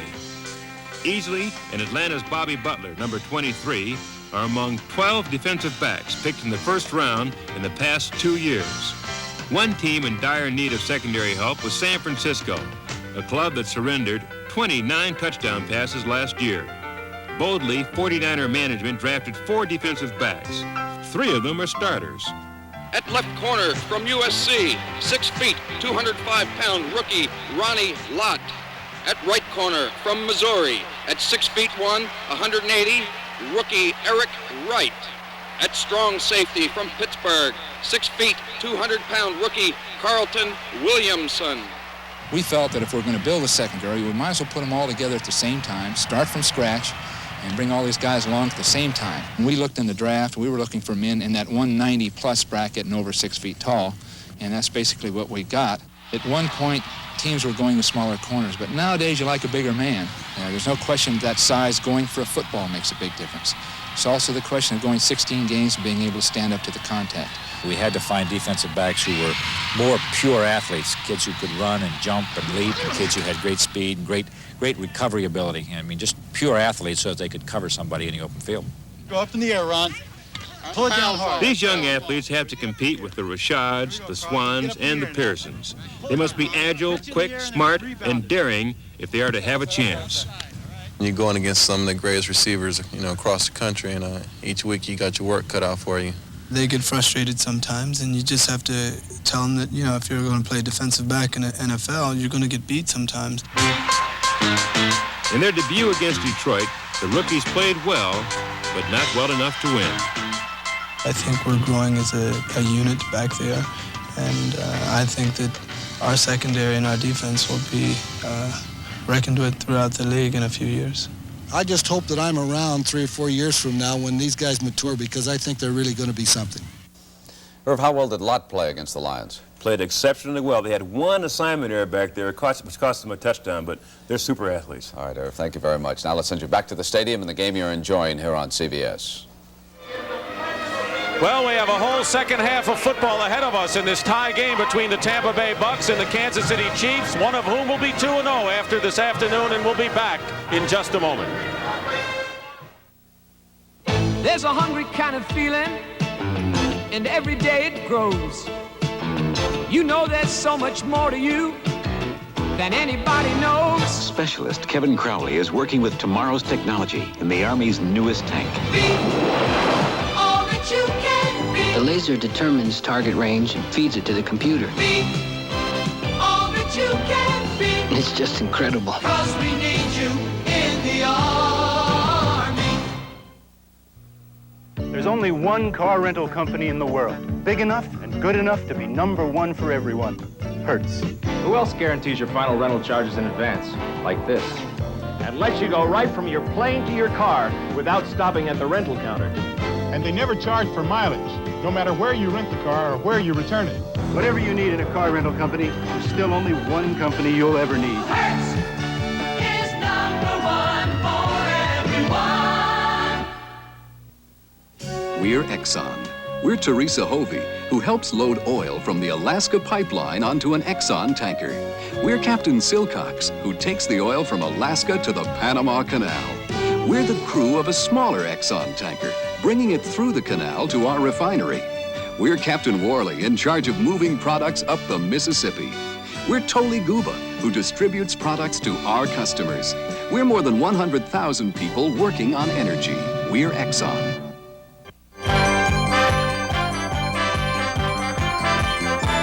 CBS sports coverage of the National Football League is sponsored by Lowenbrau. When it's time for the taste of a truly great beer, let it be Lowenbrau. The Tough Americans, American Motors, AMC, Jeep, and Renault dealers. And by RCA's Color Track. Getting the color right is what Color Track is all about.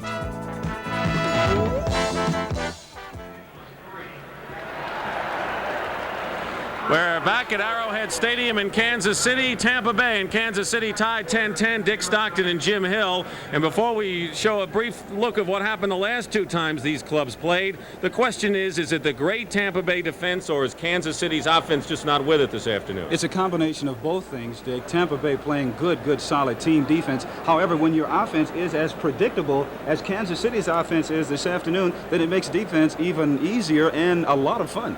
Do you foresee a change in the second half? I guess not. That's Marv Levy's philosophy, right? Well, I would think that if Kansas City wants to win this ball game, they're going to have to do a few things, and that is change up their offensive philosophy on first down and throw the ball just a little bit more. But they're going to have to get good field position. They've started out so many times throughout the course of the first half, backed up inside their own 25, 30-yard line. And when you have a conservative offense like that, you really can't throw the ball even if you want to. And Tampa Bay has still not been able to run. No, they haven't been able to run at all. Both these teams play the 3-4 defense, and it's much like a scrimmage. However, I think that with Tampa Bay continuing to run to the outside, you combine that with Kansas City not playing well on offense, their defensive unit might get tired later. Last time the clubs played was a banner afternoon for the Tampa Bay Buccaneers. They might as well be Ducks because the game was played in Tampa Bay. It was the last game of the regular season. A monsoon against the Chiefs. It was a 3-0 game, and it wrapped up the Central Division title for the Bucks. The Bucks really like that. They like to play in that kind of weather all the time if they can come away with the win and a championship.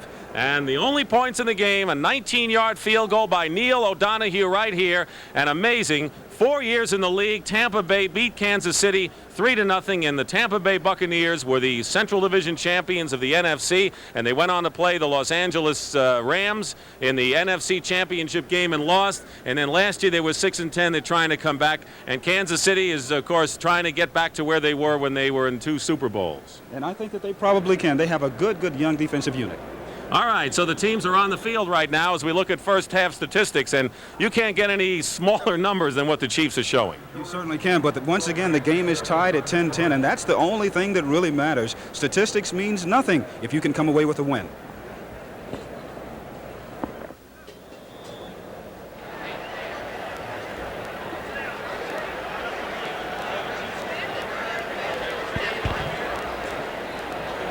Chiefs coming out now, and Garo Yepremian will be kicking off for Tampa Bay.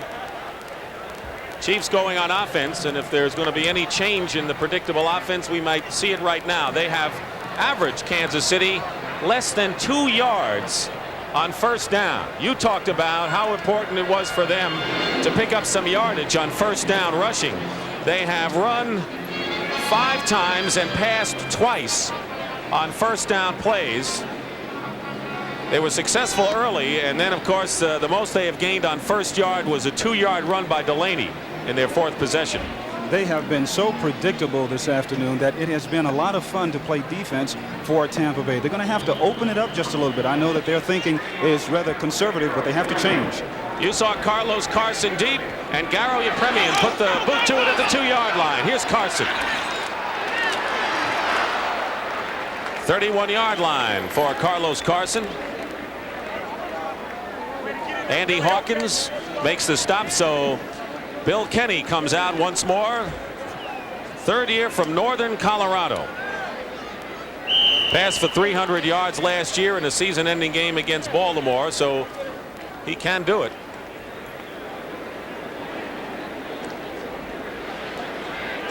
J.T. Smith, number 86. And Henry Marshall, number 89, to the wide receivers. James Hadnot, 48. And Ted McKnight, 22, of the setbacks. And a play-action pass on first down. And coming in, storming in, Kohler came in from the defensive line, and David Lewis. Oh, no, it was Hugh Green.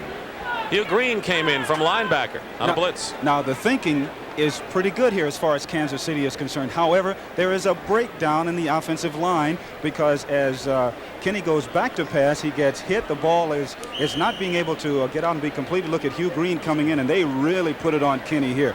I see how Kansas City already is trying to make that particular change, but up front is where they're having all the problems.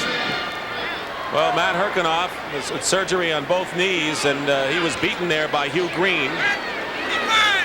Stan Rome, J.T. Smith, and Carlos Carson out to the right, 2nd and 10. And the pass is caught midfield, fumble. Kansas City still has it. J.T. Smith made the catch, fumbled it. And let's see who picked up the loose ball. It should be a first down for the Chiefs in Tampa Bay territory. A 24-yard pickup.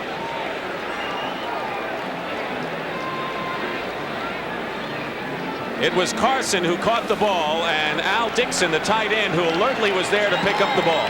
Carson is the home run man for Kansas City. He's only 5'10", but he has a great deal of speed, and now Kansas City is opening up the thing a little bit. They're going to have to do that in order to keep Tampa Bay's defense a little loose out there, make them move around and think a little bit, and keep Tampa Bay's offense on the bench.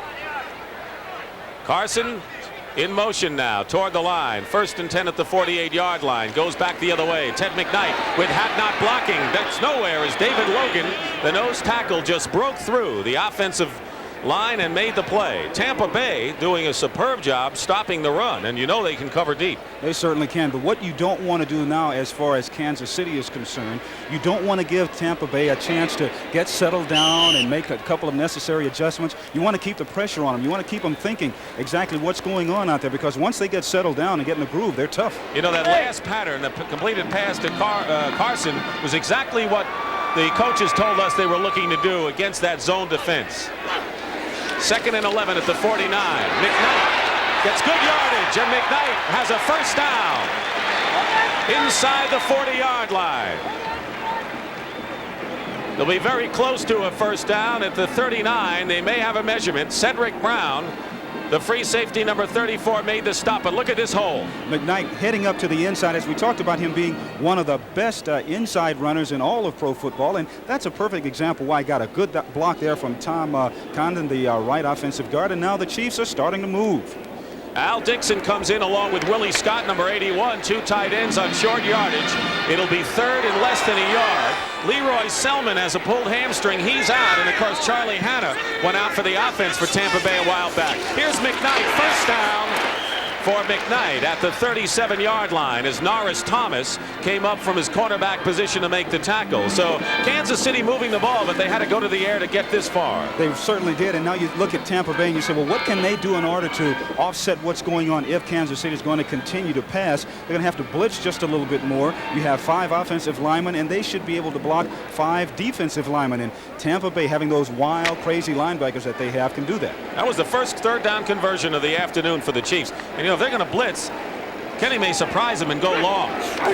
1st and 10 at the 35. And the pass is intended for Willie Scott, and he was hit hard by Richard Wood, a linebacker. Willie Scott, the first draft choice. They know he can block, but I'll tell you, he took a hit, a welcome to the NFL kind of hit from Richard Wood. Those are the kinds of plays you must have from your linebacker. And actually on that play, Whitney Paul, number 53, or rather, not Whitney Paul, but Hugh Green came in from the left of your screen. He blitzed for Tampa Bay, and that's what really got Kenny confused just a little bit. 2nd and 10 at the 36. What do you do here? You keep it in the air. You have to keep it in the air. Under patterns, under the linebackers. Make them get the deep drops and throw it in front of them. Here's an audible. At the 36, 2nd and 10, up the middle, they catch it this time. So just as Jim Hill said, they're going to work the ball underneath, and they did there to Al Dixon, the tight end, who really has good hands. They're short of a first down by about 6 or 7 yards, however. And the reason they work underneath is because the linebackers drop back so well for Tampa Bay. I mean, they really get good depth. They get back 15, 16, 17 yards, and it makes it pretty tough to throw over them. So you have to take the short stuff. We're going to see the speedy Joe Delaney, the rookie from Northwest Louisiana, number 37 in the game, along with Stan Rome, number 87, a wide receiver who's got pretty good hands in his own right. Kenny right now has passed for 58 yards, but it's a heck of a lot better than he had at halftime. 3rd and 6 at the 32. Chiefs on a 3rd down conversion. First down to Stan Rome inside the 20-yard line. And I'm sure people are saying, why didn't they do that earlier? As Kenny is now drilling the ball and moving it through the air. Well, I think what happened is that Marv Levy just saw how things were going bad and probably thought that they would probably get even worse. But watch Kenny throwing right down the middle of the field, and he's doing an excellent job. You look at the nose of the ball, and you can see how the nose is pointing down. That way you know that he really has good rotation on it, and it's going directly where it's supposed to. The Tampa Bay defense, Jimmy, they told us they don't mind that. They're going to say, yeah, you catch the ball under, but we're going to hit you. That's right, and they do hit. On the 18, 1st and 10. 10-10 score. 10:15 to go, third quarter on the reverse. Carlos Carson gets outside Hugh Green, but he doesn't. And I'll tell you, Hugh Green prevented Carlos Carson from going outside, and Neil Colsey also forced the play. So they go with the reverse for the first time today, and they come up empty. This is a sign of a young man, talking about Hugh Green now, who is really catching on and learning very fast, because when action goes away from you and you're on the backside, you're a linebacker, your first priority is to wait to see if there is a reverse. That's exactly what Hugh Green did. He made Carson run laterally, go out of bounds, and that's why it's 2nd and 11 right now for Kansas City. And Tampa Bay may be reading a pass situation here, so we'll look for a blitz. 2nd and 11 at the 19. Smith 86 wide right, Carson 88 split left. Delaney out of the backfield with Hadnot. Hadnot inside the 10 to the 8-yard line. Close to a first down, they may have it, as David Lewis finally made the tackle. Kansas City moving effectively on short patterns, a 10-yard pickup. And not only is this helping the offensive unit, this is doing wonders for the defensive unit, getting a little bit of rest on the sidelines. And what you can look for now is Tampa Bay to come back with some blitzing. They're going to have to do some stunts with their defensive linemen up front. They're going to have to blitz just a little bit and try and confuse the offensive blocking scheme for Kansas City. We're going to have a measurement right now as you look at Bill Kenny, free agent. And I want to remind you, we haven't made much mention of it, but he has bruised ribs. And he was a question mark, which is exactly why, as you see there short, why they thought of bringing Dan Pastorini in for a look, but they did not have to do it because Kenny's ribs have improved enough. Nonetheless, he's still wearing a flak jacket. This is only his 5th NFL start. He had a superb game against Pittsburgh last week, 242 yards and 2 touchdowns. And he happens to be a guy who wins 3 out of 4 times he started. I would describe him right now as a computer quarterback because he's doing exactly what he's told. 3rd and 1, actually less than a yard. Dixon, Scott, and Beckman, 3 tight ends for the Chiefs. At the 9, Hadnot has it. First down, Kansas City, and the Chiefs are threatening to take the lead here with 9:15 remaining, third quarter. And running at angles is the way that you run at Tampa Bay, giving your running back an opportunity to run inside, and if he sees it's congested, he can dip it to the outside. And when you have a big, strong running back like Hadnot, my goodness, he's 240 pounds. He's like a little pickup truck out there. So now they take out 2 of the tight ends. Willie Scott, 81, comes in for Dixon. J.T. Smith and Carlos Carson in at wide receiver. 1st and goal at the 6-yard line. Ted McKnight. Good play by the Bucs defense at the 5 by Neil Colsey. So it'll be 2nd and goal. Chiefs trying to take the lead, and John McKay. Only Bud Grant, Tom Landry, Don Shula, Chuck Nolan, Bart Starr have been coaching longer than McKay in the NFL, and his opposite number, Marv Levy, in his 4th year, coached at the Montreal Alouettes in the Canadian League, and with George Allen, special teams coach with the Redskins. 4th year for Levy, got a new contract, so that situation settled down. 2nd and goal at the 6. Kenny.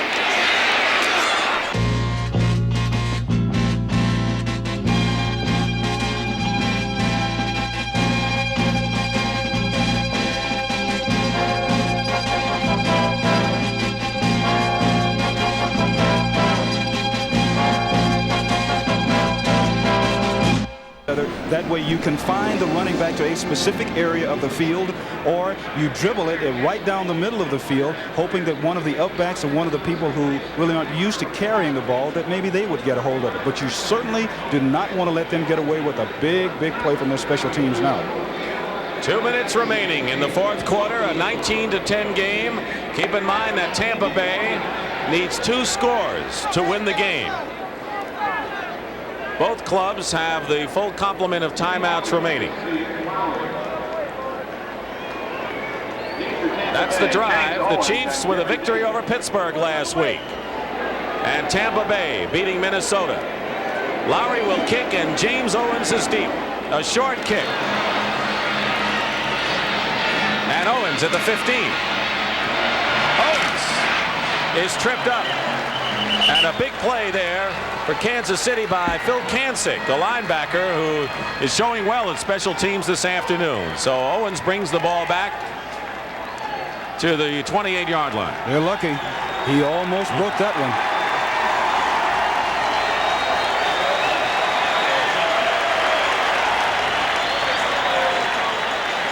Next week, CBS doubleheader. Those games, and then Green Bay at Los Angeles. The Rams trying to come back and capture their tough game with the New Orleans Saints. They were well back early, and they've come on strong. The Green Bay Packers drew first blood and had the Atlanta Falcons on the hook, but the Falcons have come back to take the lead in that one. And out in the Los Angeles area, Dan Pastorini is floating around, I understand, too. That's the time remaining. Well, there's no secret, Williams, they haven't been able to rush all day. Tampa Bay has rushed for 12 yards against Kansas City's defense. So Kansas City stopped Tampa Bay rushing cold. And the Bucs have been able to move it through the air. But what kind of patterns, Jim? And that's why it's been so much pressure on Doug Williams. Now he has to go on the shotgun and not waste a lot of time trying to use as much of the sidelines as you can. 1st and 10 at the 29. They go from the shotgun right off the top, and the pass is incomplete, in and out of the hands of Eckwood, who was clear at the 40-yard line, and that hurt. And a final score: New Orleans defeated Los Angeles 23-17. The Rams came close as Hayden hit Denard with 4:10 to go to bring the Rams to within 6, but the Saints held, and now LA will go back home next week to face the Green Bay Packers on CBS with an 0-2 record. And the controversy will start immediately out there. And you're going to be reporting it during the week. Be right in the middle of it, yes. 2nd and 10, that's the time remaining. Chiefs have 2 timeouts remaining. Bell and Wilder, the backs. Up the middle, Ricky Bell holds on. 1st down at the 43-yard line. Tampa Bay has to rush up. They don't want to use the timeout now. Clock running, 1:30 now, 5 remaining in the 4th quarter. Kansas City taking the time getting there, and they let the clock run. Williams again up the middle to Ricky Bell, midfield. And now we have a whistle. No, we don't. The clock is still running. It is a little bit surprising to see them throwing right down the middle of the field and not using the sidelines. Ricky Bell can't hold on to that one. He is clobbered by Eric Harris. So the Chiefs now, figuring they're going under all the way here, played Ricky Bell awfully tough, but the clock stops. Well, Bell has played such an important role in this particular series for Tampa Bay that, like I said before, I'm kind of surprised that they haven't thrown to the sidelines just a little bit more and try and preserve a little bit more time on the clock than they have. It'll be 3rd and 3 for Tampa Bay. Ricky Bell has 6 receptions for 72 yards. T.O. Bell wide left. House to the right. And in the slot is the tight end Giles. Williams to House. Incomplete. 4th and 3. And Tampa Bay will have to go for it here as Gary Green, who's been watching Kevin House like a blanket most of the afternoon. And you can't really shut out a guy with House's speed. He's caught 5 passes for 96 yards, but I think that's a little deceptive. Green has made the plays when he's had to. And a lot of times statistics are very misleading because you want to come up with the big plays, and on defense, Green has come up with that this afternoon, whether he has knocked passes down or he's been covering people man-to-man all over the place.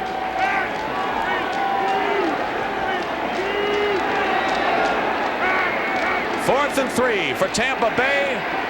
They need the 1st down to keep it going, and they don't get it as the pass is deflected by Manu Maliona, and the Chiefs will take over on downs.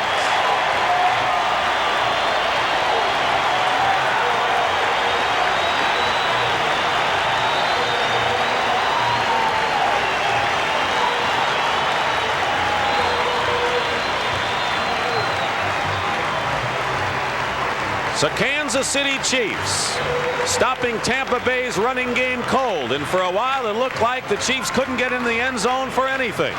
But Nick Lowry, on the strength of 4 field goals, plus a point after touchdown, has been the offensive thrust for Kansas City today. Now just sit on it. Under a minute to go. The ball's at midfield. Kenny gives the ball to Hadnot. Good yardage. Hadnot picks up a 7 or 8 yards. Clock continues to run. The only real mistakes in this game, the problems on the punt plays, the foul-ups with Tampa Bay that resulted in the first touchdown by Kansas City.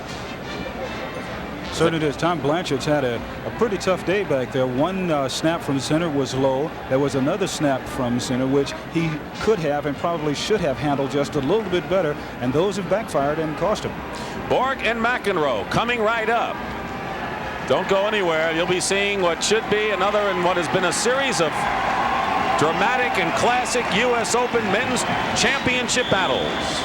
Marv Levy saying don't even bother handing the ball off, just drop now, because the Bucs do have 2 timeouts remaining, as Nick Lowry, who has been the man today. By the way, Nick Lowry has studied government at Dartmouth, and his father was in the Foreign Service, and Lowry has spent the off season working in politics at Capitol Hill in Washington. A very intelligent young man, as we met him yesterday, and he's a good football player. Atlanta leading Green Bay by 24-17. Packers and Rams next week on CBS. Hadnot has a first down inside the 40. And Tampa Bay calls a timeout. They've got 1 to go. So Levy's got to be feeling good now. He has to be feeling exceptionally well. I think that's probably an understatement in itself, because his offense really sputtered and they went backwards in the first half. Second half, they really came out and they did a good job. John McKay, on the other hand, has seen his team play better, and he's got to get that feeling back, as he has said. Well, their problem for Tampa Bay is their offensive line. As you mentioned, I can hardly believe that they got as few yards as they did rushing against Kansas City. And like we talked about earlier, how much pressure does that put on your quarterback and your receivers to come through? Plenty. As you said, run blocking was the problem. Tampa Bay knew they'd have to run to do anything against Kansas City. And Doug Williams, I think, has handled the pressure very well, considering that, you know, the predictable offense for KC early turned out to be predictable for Tampa Bay late. That's right. That's our score. 1st and 10 at the 39-yard line. And now Kenny will be happy to fall on the ball. And we'll have a whistle. And Tampa Bay has used their last timeout with 30 seconds remaining. The executive producer of NFL football is Terry O'Neill. The senior producer is Charles Milton III. Today's game was produced by Ed Gorin and directed by John McDonough. Michael Albanese, associate producer. I want to thank everyone and our technical and production staff, and hope you've enjoyed this game. Naturally, fans watching down in Tampa Bay will say, well, this was a game to win. 2 teams just about at the same level, you'd think, Jim. They're both young, both good defensive teams, and an opportunity to go 2-0 for both clubs. It's been a long time for Kansas City being at this particular stage of the game early in the season, and young Bill Kenny, you have to take your hat off to him. The young stockbroker in the offseason, I'm sure that his stock has gone up with the last couple of games that he's played. Tampa Bay has a big divisional game at Chicago next week. And the same can be said for the Chiefs, because they have a very big division battle against the San Diego Chargers right here at Arrowhead Stadium. So that should be the last play of the game. Tampa Bay out of timeouts, and the Kansas City Chiefs in trouble early on offense. Open it up just enough, and with a firm defense did the job. And Jim Hill, the Chiefs deserved it with a tough defense. They certainly did, and this is one of the things that they had to do. Their linebackers played exceptionally well this afternoon. Their linebackers had that nasty attitude. Art Still up front. People thought that maybe his left arm was bothering him. He fooled all of them, and they deserve a great victory that they got. So this is Dick Stockton for Jim Hill, where the final score in this game, 19-10 Kansas City.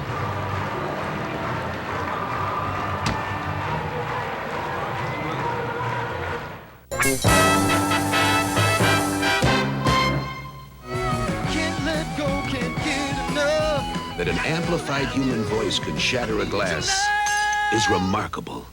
That a cassette recording of that voice can shatter a glass is amazing.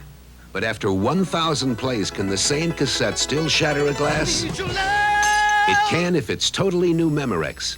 Now even after 1,000 plays, reproduction so true, we ask, is it live or is it Memorex? He's walking, yes indeed, a dingo man down to his feet. I'm hoping that he'll walk up to me. How you gonna stop him if he walks on by? I'll follow him till I catch his eye. He's independent and he sure is tall. The dingo man, he's got it all. He's walking, yes indeed, a dingo man down to his feet. I'm hoping that he'll walk up to me. Dingo boots, get in step.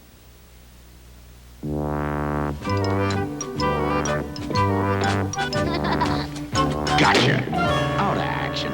Get the twin action Norelco Rototract rechargeable razor. Inside 3 floating heads. Twin action grips and raises hair up, then razors hair off, closer than ever, without mixing cuts or soap and water. The twin action Norelco Rototract rechargeable, because for close shaves, There's no action like twin action.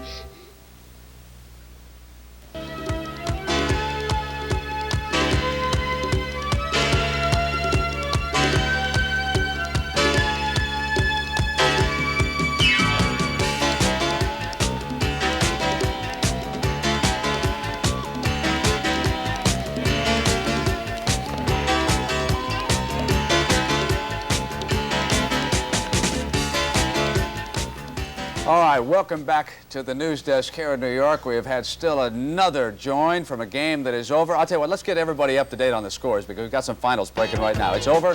The Atlanta Falcons have come back in the 4th period, and they have won that game by a score of 31-17.